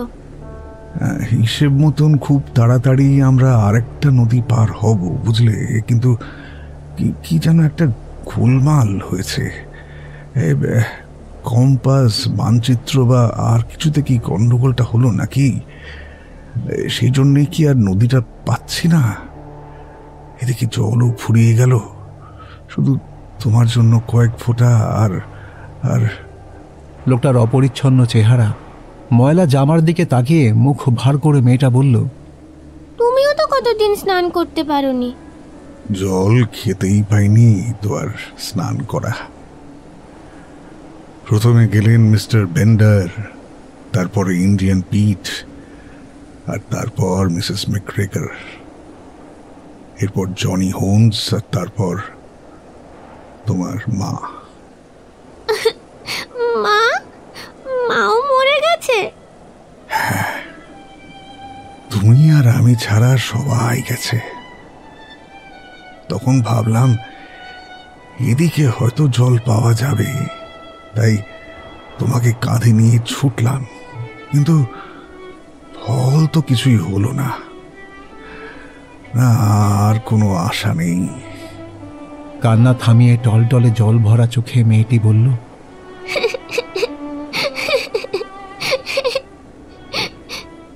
তুমি তাহলে বলছো আমরাও মরে যাব? তাই তো মনে হচ্ছে। মেয়েটি আচমকা আনন্দে হেসে উঠল। এ মা, এ কথা আগে বলনি কেন? তুমি আমাকে এমন ভয় দেখিয়ে দিয়েছিলে, মরে গেলে তো আবার মার কাছে যেতে পারবো।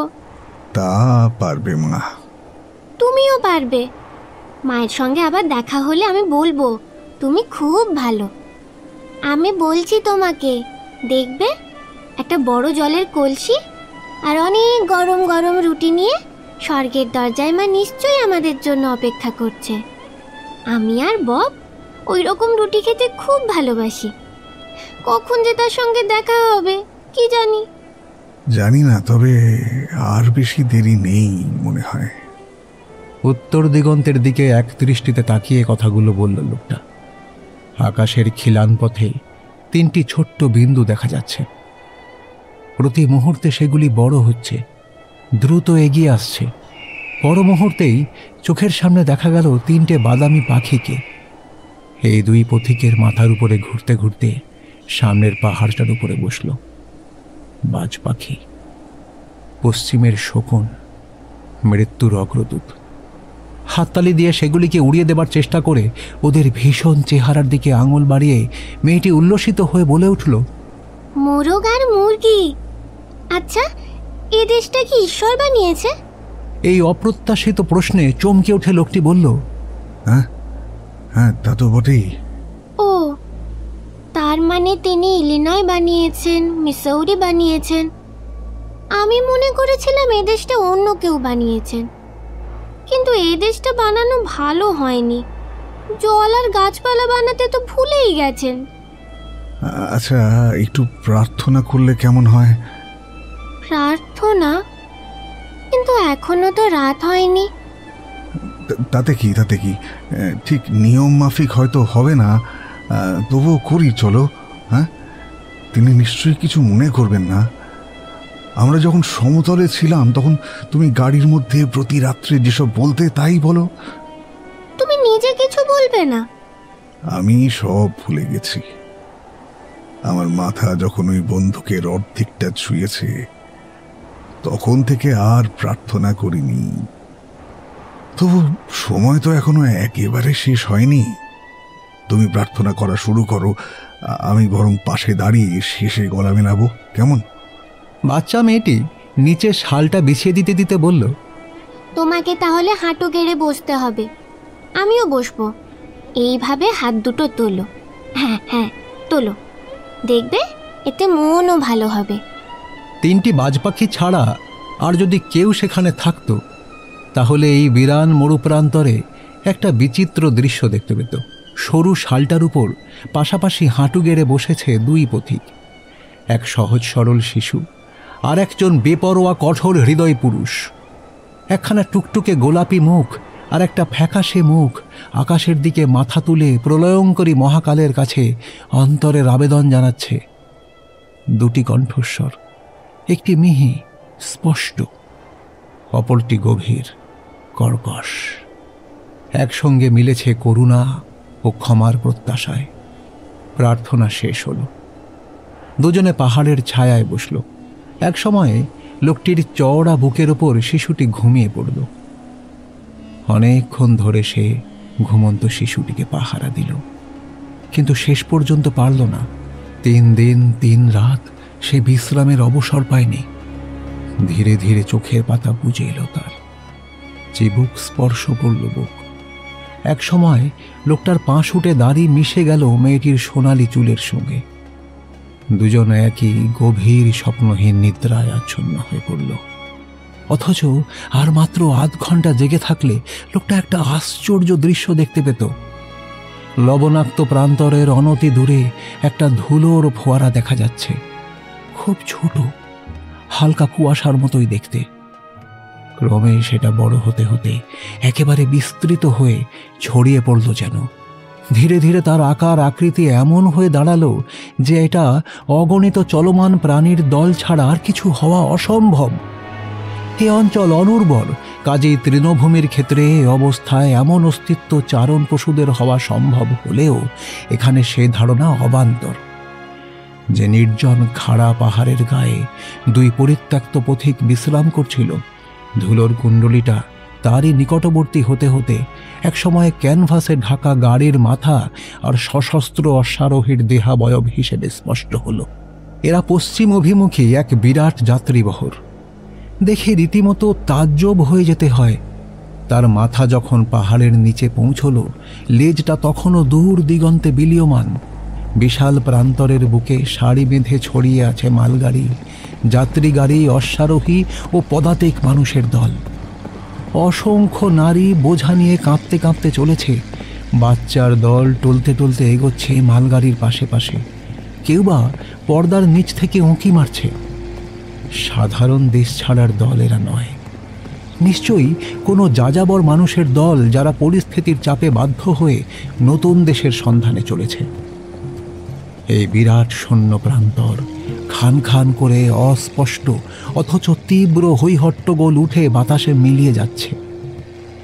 শোনা যাচ্ছে ধাতব চাকার ঘড় ঘড় শব্দ আর অশ্বের হৃষারব। কিন্তু সেই শব্দ যত জোরেই হোক, 2টি পথযাত্রীর ঘুম তাতে ভাঙল না। মনে হচ্ছে দলের সামনের দিকে আছে জনাভিষেক কিংবা তারও বেশি অশ্বারোহী। কঠিন চেরা মুখ, পরনে হাতে বোনা পোশাক, সঙ্গে রাইফেল। পাহাড়ের নিচে পৌঁছে থামল তারা। তারপর উঠল একটা সংক্ষিপ্ত আলোচনার গুঞ্জন।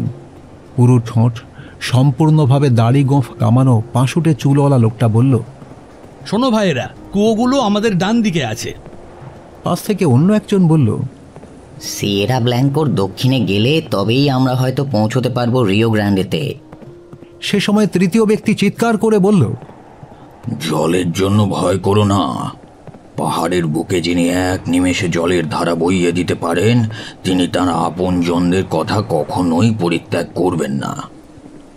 সকলে একসঙ্গে বলে উঠল, আমেন, আমেন। সকলে আবার এগোনোর উদ্যোগ করতেই তীক্ষ্ণ ক্ষুরোধার দৃষ্টির এক তরুণ চিৎকার করে উঠে মাথার উপরকার উঁচু নিচু পাহাড়টাকে দেখিয়ে দিল। পাহাড়ের উপরে এক টুকরো গোলাপি কাপড় উঠছে।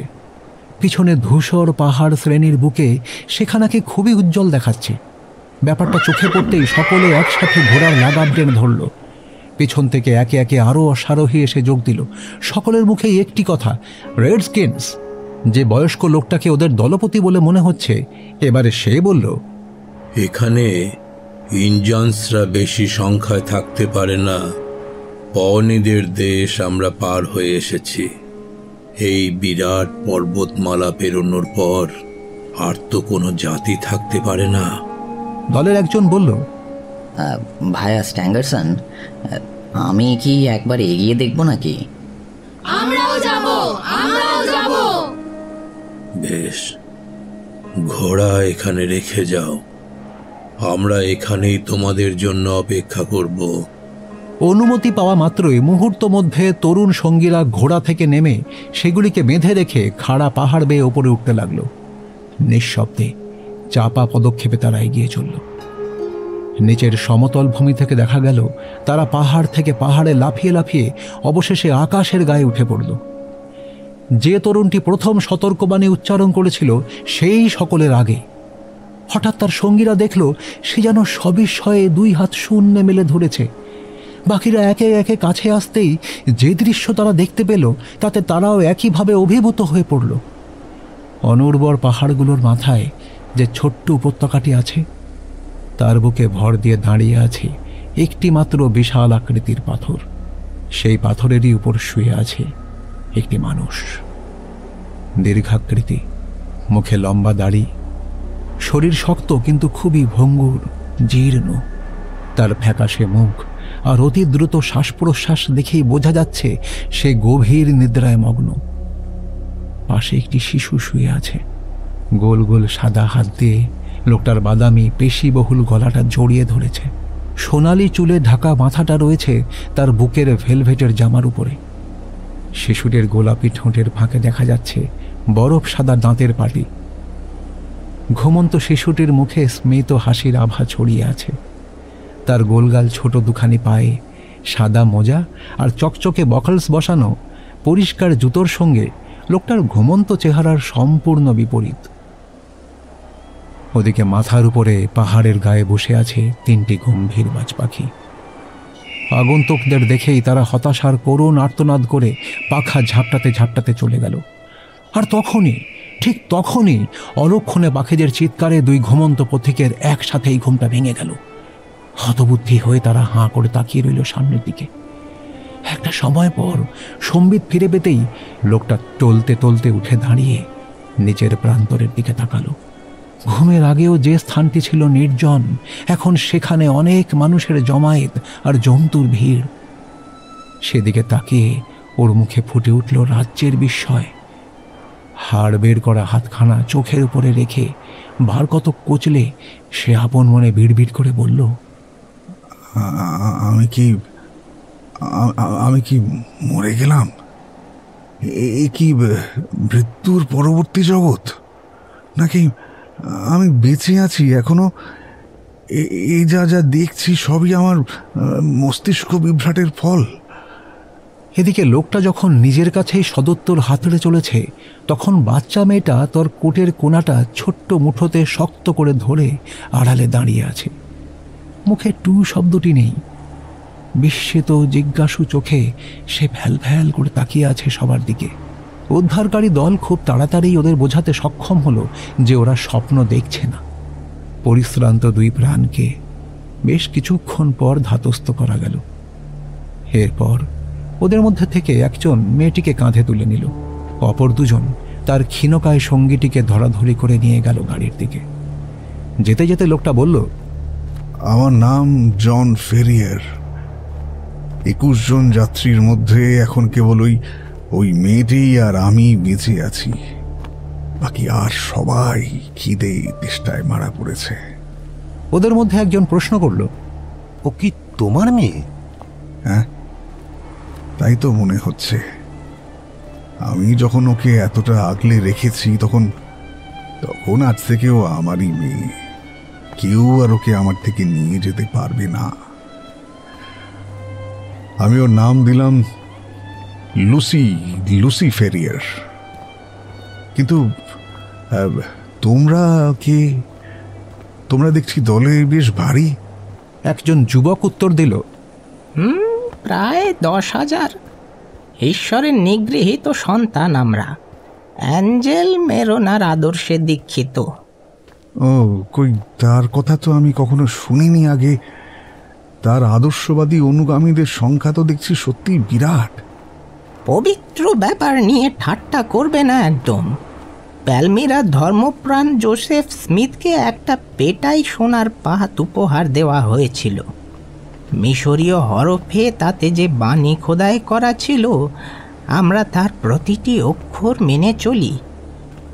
আমরা ইলিনয় প্রদেশের নোভো অঞ্চল থেকে আসছি, যেখানে আমরা আমাদের মন্দিরও প্রতিষ্ঠা করেছিলাম। এখন হিংস্র নাস্তিকদের হাত থেকে বাঁচার জন্য এই মরুভূমির বুকে নতুন আশ্রয়ের সন্ধানে এসেছি। নওভুর কথা শুনে জন ফেরিয়ারের অনেক কিছু মনে পড়ে গেল। কিছুক্ষণ চুপ করে থেকে সে বলল, ও বুঝেছি, তোমরা মর্মন। কোথায় যাচ্ছ তোমরা? তা তো জানি না। আমাদের গুরুর মধ্যে বাস করা সর্বশক্তিমান ঈশ্বরই আমাদের পরিচালিত করছে। এখন তার সামনেই তোমাকে নিয়ে যাওয়া হবে। তোমাকে আর ওই মেয়েটিকে নিয়ে কি করা হবে সেটা তিনিই বলে দেবেন।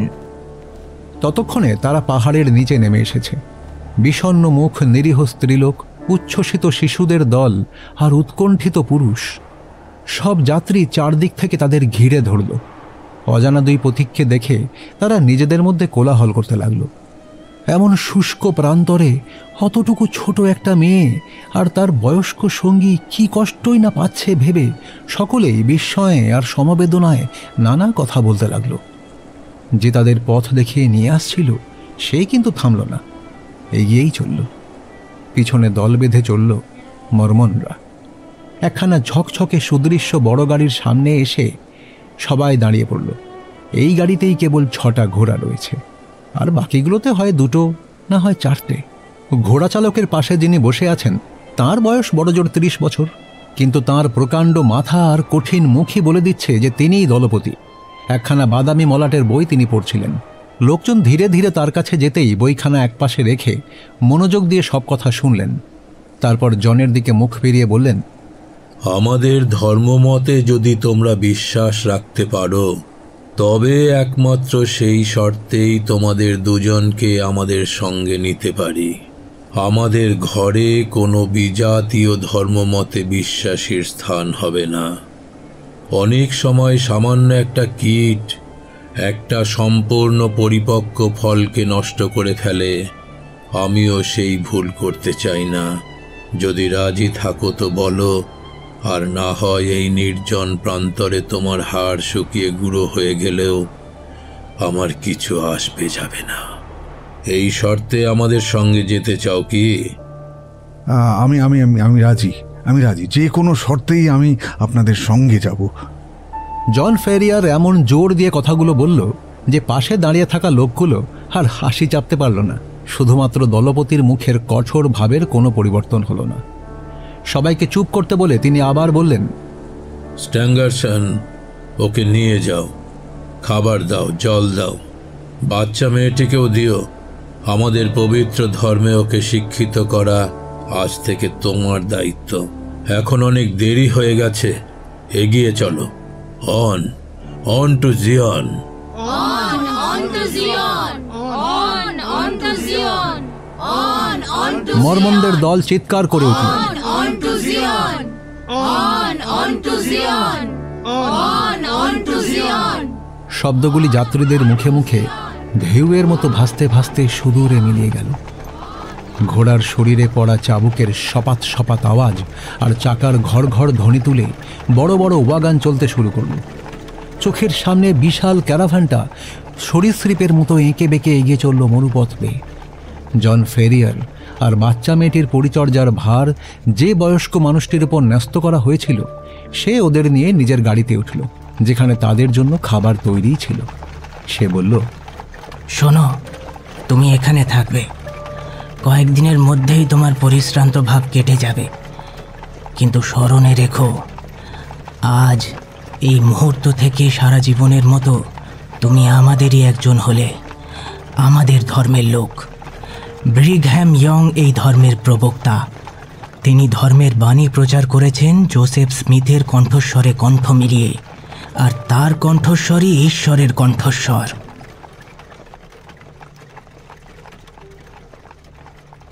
স্বদেশ ছেড়ে এসে মর্মনরা নিরাপদ আশ্রয়স্থলে পৌঁছাবার আগে কত যে দুঃখ ভোগান্তি সহ্য করেছিল, সেগুলো নতুন করে এখানে আর বলার মতো নয়।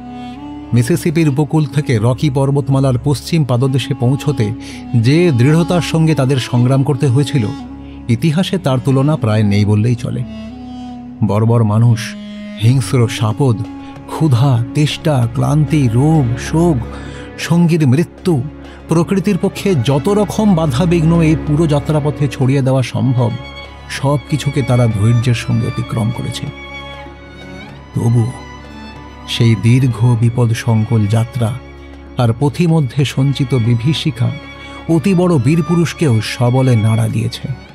দিনের ঝকঝকে আলোয় ইউটার বিস্তীর্ণ প্রান্তর যখন তাদের পায়ের নিচে ধরা দিল, দলপতির মুখ থেকে যখন তারা শুনল এই তাদের অভীষ্ট গন্তব্য, নতুন দেশ, এই অঞ্চলভূমিই হবে তাদের আগামী দিনের বাসভূমি, তখন এই আন্তরিক প্রার্থনায় সেই জমিতে হাঁটু ভেঙে বসে পড়েনি এমন মানুষ তাদের মধ্যে কেউ ছিল না। ইয়াং খুব তাড়াতাড়ি নিজেকে একজন দক্ষ প্রশাসক ও দৃঢ়চেতা প্রধানরূপে প্রমাণিত করলেন। মানচিত্র আঁকা হলো, কাজের পরিকল্পনা তৈরি হলো, তাতে ভবিষ্যৎ শহরের একটা কাল্পনিক ছাঁচও গড়া হলো। প্রতিটা মানুষকে সমানভাবে জমি জায়গা বিলি করা হলো, ব্যবসায়ীকে তার ব্যবসায় লাগানো হলো, শিল্পীরা লাগলো নিজ নিজ কাজে। যেন জাদু মন্ত্র বলে একে একে রাস্তাঘাট, পার্ক, ময়দান সব গড়ে উঠল।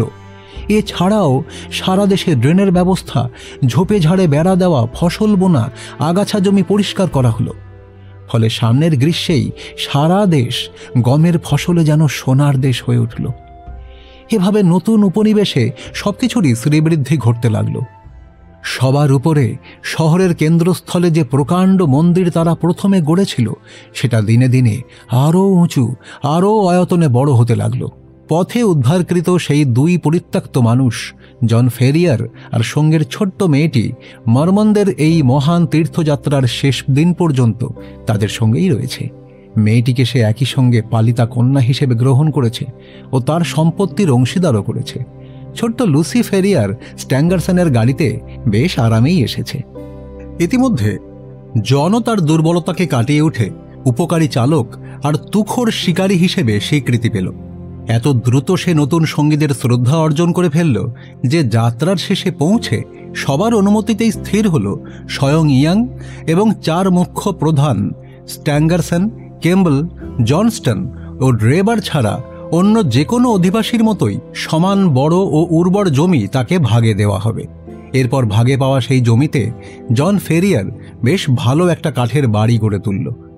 যত দিন যায় এক এক করে সে বাড়ির এখানে ওখানে নতুন করে অংশ জোড়ে, ফলে কয়েক বছরের মধ্যেই সেটা বেশ বড় বাড়িতে পরিণত হল। সত্যি জন ফেরিয়ার লোকটি ভীষণ করিতকর্মা ছিল বটে। যেমন হাতের কাজে দক্ষ, ব্যবহারও ভালো। শক্ত মজবুত শরীর থাকায় জমি চাষ করতে এবং সে কাজে আরও উন্নতি সাধন করতে সে উদয়াস্ত পরিশ্রম করত। ফলে খুব অল্প সময়ের মধ্যেই তার খামার বাড়ি এবং তৎসংলগ্ন সব কিছুরই দ্রুত উন্নতি সাধন হতে লাগল।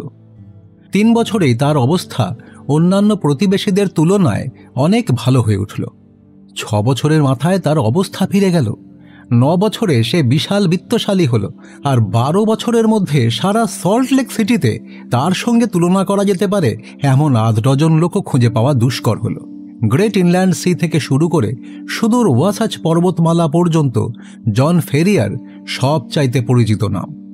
সকলে তার এই সাফল্যে ভীষণ খুশি হল, কিন্তু কেবলমাত্র একটি ব্যাপারে তার সঙ্গী সাথীরা যার পরনাই অসন্তুষ্ট হল। এত সাফল্য, এত বৃত্তের পরেও জন ফেরিয়ারকে কিছুতেই সংসার পাতার জন্য রাজি করানো গেল না। কেন রাজি হচ্ছে না সে ব্যাপারে কোনো কারণ সে কখনো দেখাতো না, কিন্তু এ বিষয়ে কেউ কথা তুলতে এলেই নিজের সিদ্ধান্ত থেকে সে এক পাও নড়ত না। কেউ কেউ তার এই আচরণকে তার নতুন দীক্ষিত ধর্মের প্রতি আন্তরিকতার অভাবের অভিযোগ হিসেবে প্রতিপন্ন করার চেষ্টা করত। কেউ বা রসিকতা করে বলতো জন ফেরিয়ার সংসারের পিছনে অযথার অর্থ খরচ করতে রাজি নয় বলেই এই সিদ্ধান্ত নিয়েছে। আবার কারোর ধারণা হলো নিশ্চয়ই প্রথম জীবনের কোনো ভালোবাসার ব্যাপার আছে, হয়তো তার জায়গা আগামীতে আর কাউকে না দেবার সংকল্পে এই প্রতিজ্ঞা। মোট কথা, জন ফেরিয়ার শেষমেশ অকৃতদারী রয়ে গেল। তবে এ বাদে আর অন্য সব ব্যাপারেই সেই ইয়াং উপনিবেশের ধর্মকে মেনে চলত। ধর্মের প্রতি তাঁর কায়মনোবাক্যে নিষ্ঠাবান থাকার কথাটা কারোর অজানা ছিল না। ওদিকে লুসি ফেরিয়ার সেই কাঠের বাড়িতে বড় হতে লাগল। গৃহস্থালী হোক, বাইরের সব কাজেই সে পালক পিতাকে সাহায্য করে। পাহাড়ের হাওয়া আর পাইন বনের স্নিগ্ধ সুবাস মমতাময়ী মায়ের মতোই তাকে ঘিরে থাকত। বছরের পর বছর যায়, সেও ক্রমেই বড় হয়ে ওঠে। তার গাল আরও লাল হয়, তার হাঁটাচলা হয় আরও স্বতঃস্ফূর্ত। ফেরিয়ারের খামার বাড়ির পাশ দিয়েই বড় রাস্তা চলে গেছে। লুসি যখন এক ছুটে গমের ক্ষেতের ভিতর দিয়ে দৌড়ে যায়, অথবা বাবার বুনো ঘোড়ার পিঠে চড়ে পশ্চিম দেশের যে কোনো মেয়ের মতো স্বচ্ছন্দ সহজ ভঙ্গিতে তাকে চালায়, তখন তাকে দেখলে যে কোনো পথিকেরই বিস্তৃত অতীতের কথা মনে পড়ে যায়। এমনি করে প্রকৃতির জল হাওয়া লেগে এবং বাবার পরিচর্যায় ছোট্ট কুঁড়ি ফুল হয়ে ফুটে উঠল। যে বছর তার বাবা সবচাইতে সম্পন্ন ও ধনী হয়ে উঠল, সেই বছরই সেও হয়ে উঠল সারা প্রশান্ত মহাসাগরীয় অঞ্চলের মার্কিন তরুণীর সৌন্দর্যের প্রতীক। সেই ছোট্ট মেয়েটা কখন যে নারীত্বে উপনীত হয়েছে, বাবা সেটা প্রথমে বুঝতেই পারেননি। সেই পরিবর্তন এতই সূক্ষ্ম হয়, তাকে কোনোভাবেই মাপা যে সম্ভব নয়। এমনকি সেই মেয়ে নিজেও তা বোঝে না। হঠাৎ একদিন কোনো এক কণ্ঠের স্বর বা হাতের ছোঁয়া তার মনের মধ্যে চঞ্চলতার সৃষ্টি করে। সেই দিন সে একই সঙ্গে গর্ব আর শঙ্কার সাথে বুঝতে পারে তার মধ্যে একটি নবীন বৃহত্তর সত্তা জেগে উঠেছে। জুন মাসের তপ্ত সকাল। সেইন্সরা সকলে কাজে মহাব্যস্ত। মৌচাককেই যে তাঁরা তাদের প্রতীকরূপে বেছে নিয়েছেন। ক্ষেত খামারে এবং পথে পথে আরও অন্যান্য কর্মব্যস্ত মানুষের কোলাহল।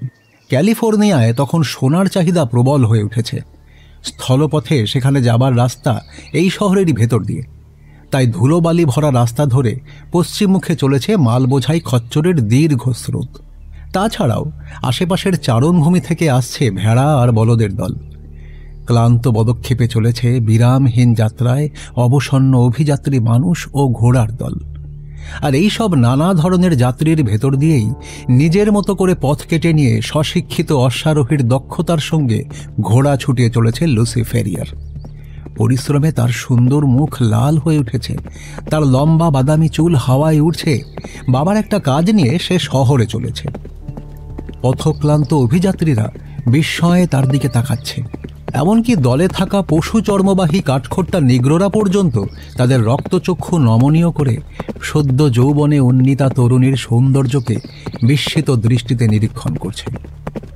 শহরের শেষ প্রান্তে পৌঁছে লুসি দেখে প্রান্তর থেকে আসা জনাছয়েক সন্ডামার্কা পশুচালক একপাল বলদ দিয়ে রাস্তা আটকে ফেলেছে। অধৈর্য হয়ে একটু ফাঁক পেয়ে সেখান দিয়েই সে ঘোড়া চালিয়ে দিল। একটু এগিয়ে যেতেই পর্বত প্রমাণ দেহধারী বলদের দল চারদিক থেকে তাকে ঘিরে ধরল। সাধারণত এইসব জন্তু জানোয়ার চড়াতে লুসি অভ্যস্ত, কাজে এই আতান্তরে পড়ে তার বিশেষ ভয় করল না।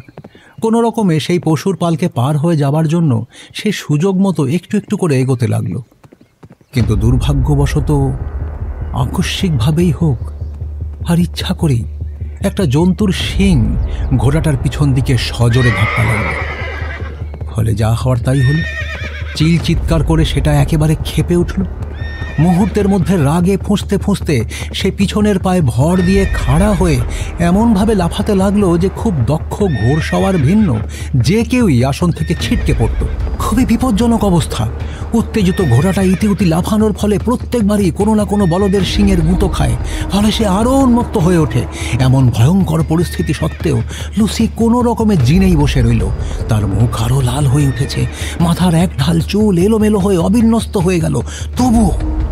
তবুও সে জিনে বসে থাকার আপ্রাণ চেষ্টা করতে লাগলো, কারণ একবার সেখান থেকে পড়ে যাওয়া মানেই অতগুলো ভীত উদ্ভ্রান্ত জন্তুর খুঁড়ের নিচে পিষ্ট হয়ে নিশ্চিত নৃশংস মৃত্যু। এমন দুর্যোগ তার জীবনে আগে কখনো আসেনি। এবার তার মাথা ঘুরতে লাগলো, হাতের রাশ শিথিল হয়ে পড়ল।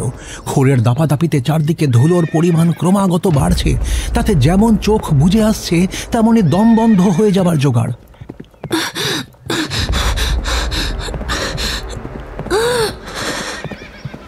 না, এ আর বোধহয় শেষ রক্ষা হলো না। এমন অবস্থায় হতাশ হয়ে লুসি হয়তো সব চেষ্টাই ছেড়ে দিত। ঠিক এমন সময় পাশ থেকে একটি কণ্ঠস্বর তাকে সাহায্যের আশ্বাস দিল। পর মুহূর্তেই একটা পেশিবহুল হাত লুসির ভয়ার্ত ঘোড়াটার রাশ চেপে ধরে বলদের পালের ভিতর দিয়ে পথ করে তাকে বাইরে বের করে দিল।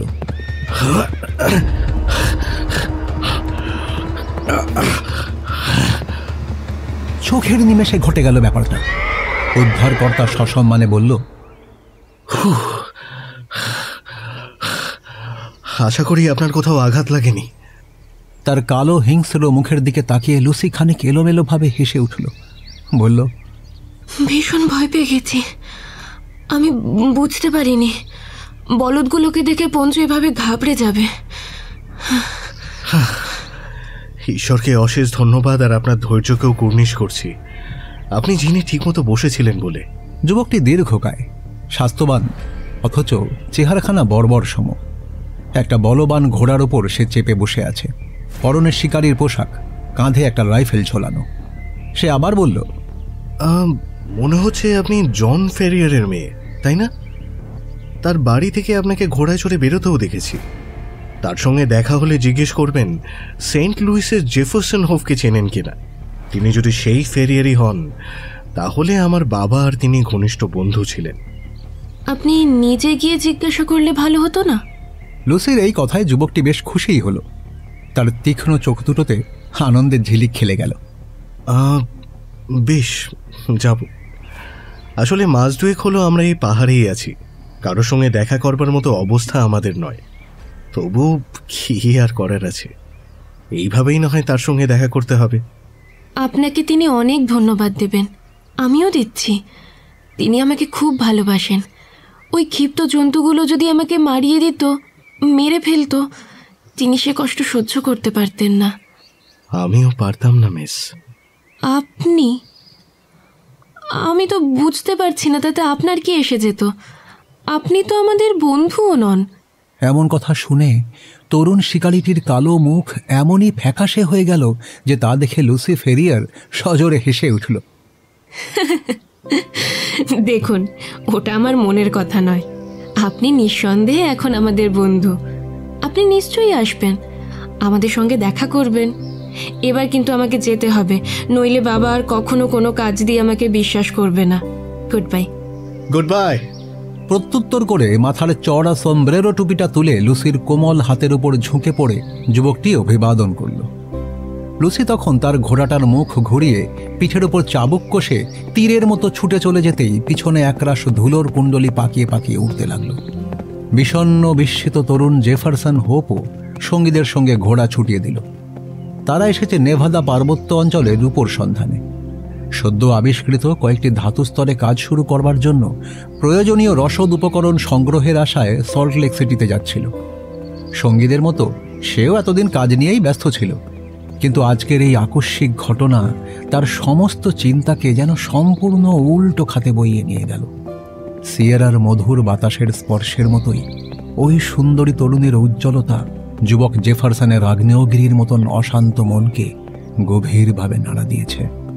তরুণী দৃষ্টিপথের অন্তরালে চলে যেতেই সে বুঝতে পারল, আজ থেকে তার জীবন এক নতুন অধ্যায়ের সন্ধানে বেপরোয়া হয়ে উঠবে ক্রমেই। এতদিন ধরে সমস্ত কাজে সফল হয়ে আসাই তার অভ্যেস।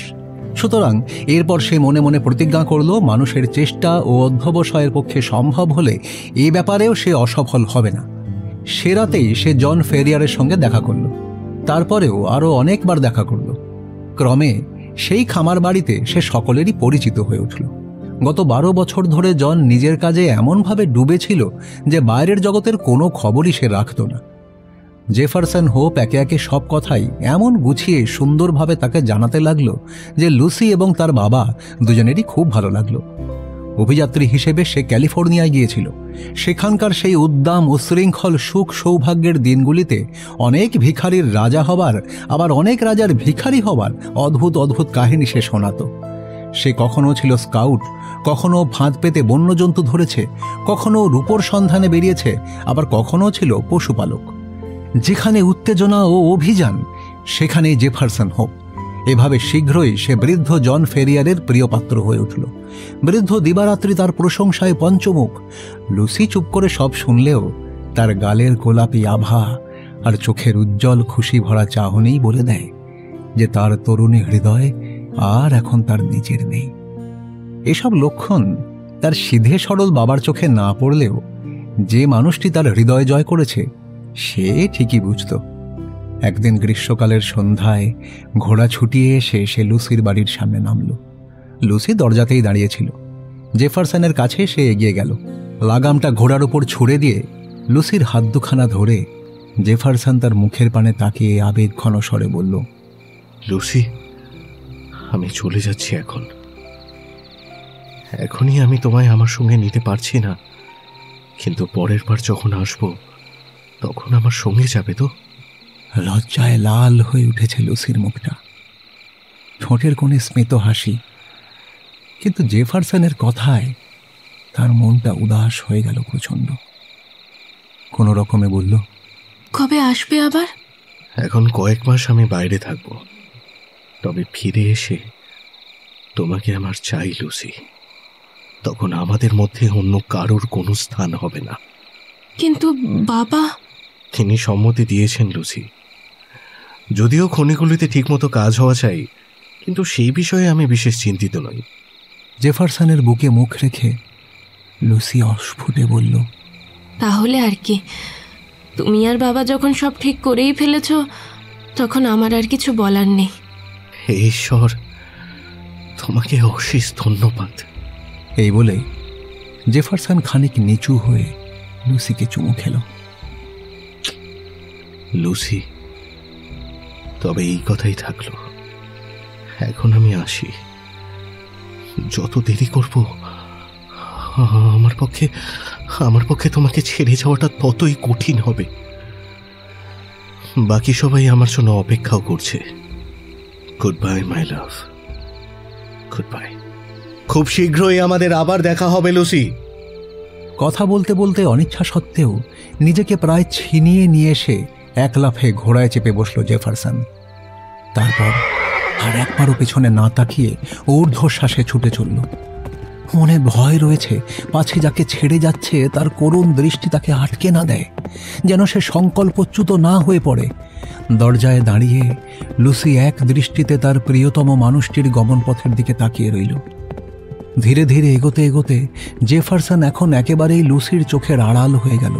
লুসি কাঁপা কাঁপা পায়ে মন্থর গতিতে বাড়ির ভিতর চলে এলো। আজ সেই ইউটার সবচাইতে সুখী মেয়ে।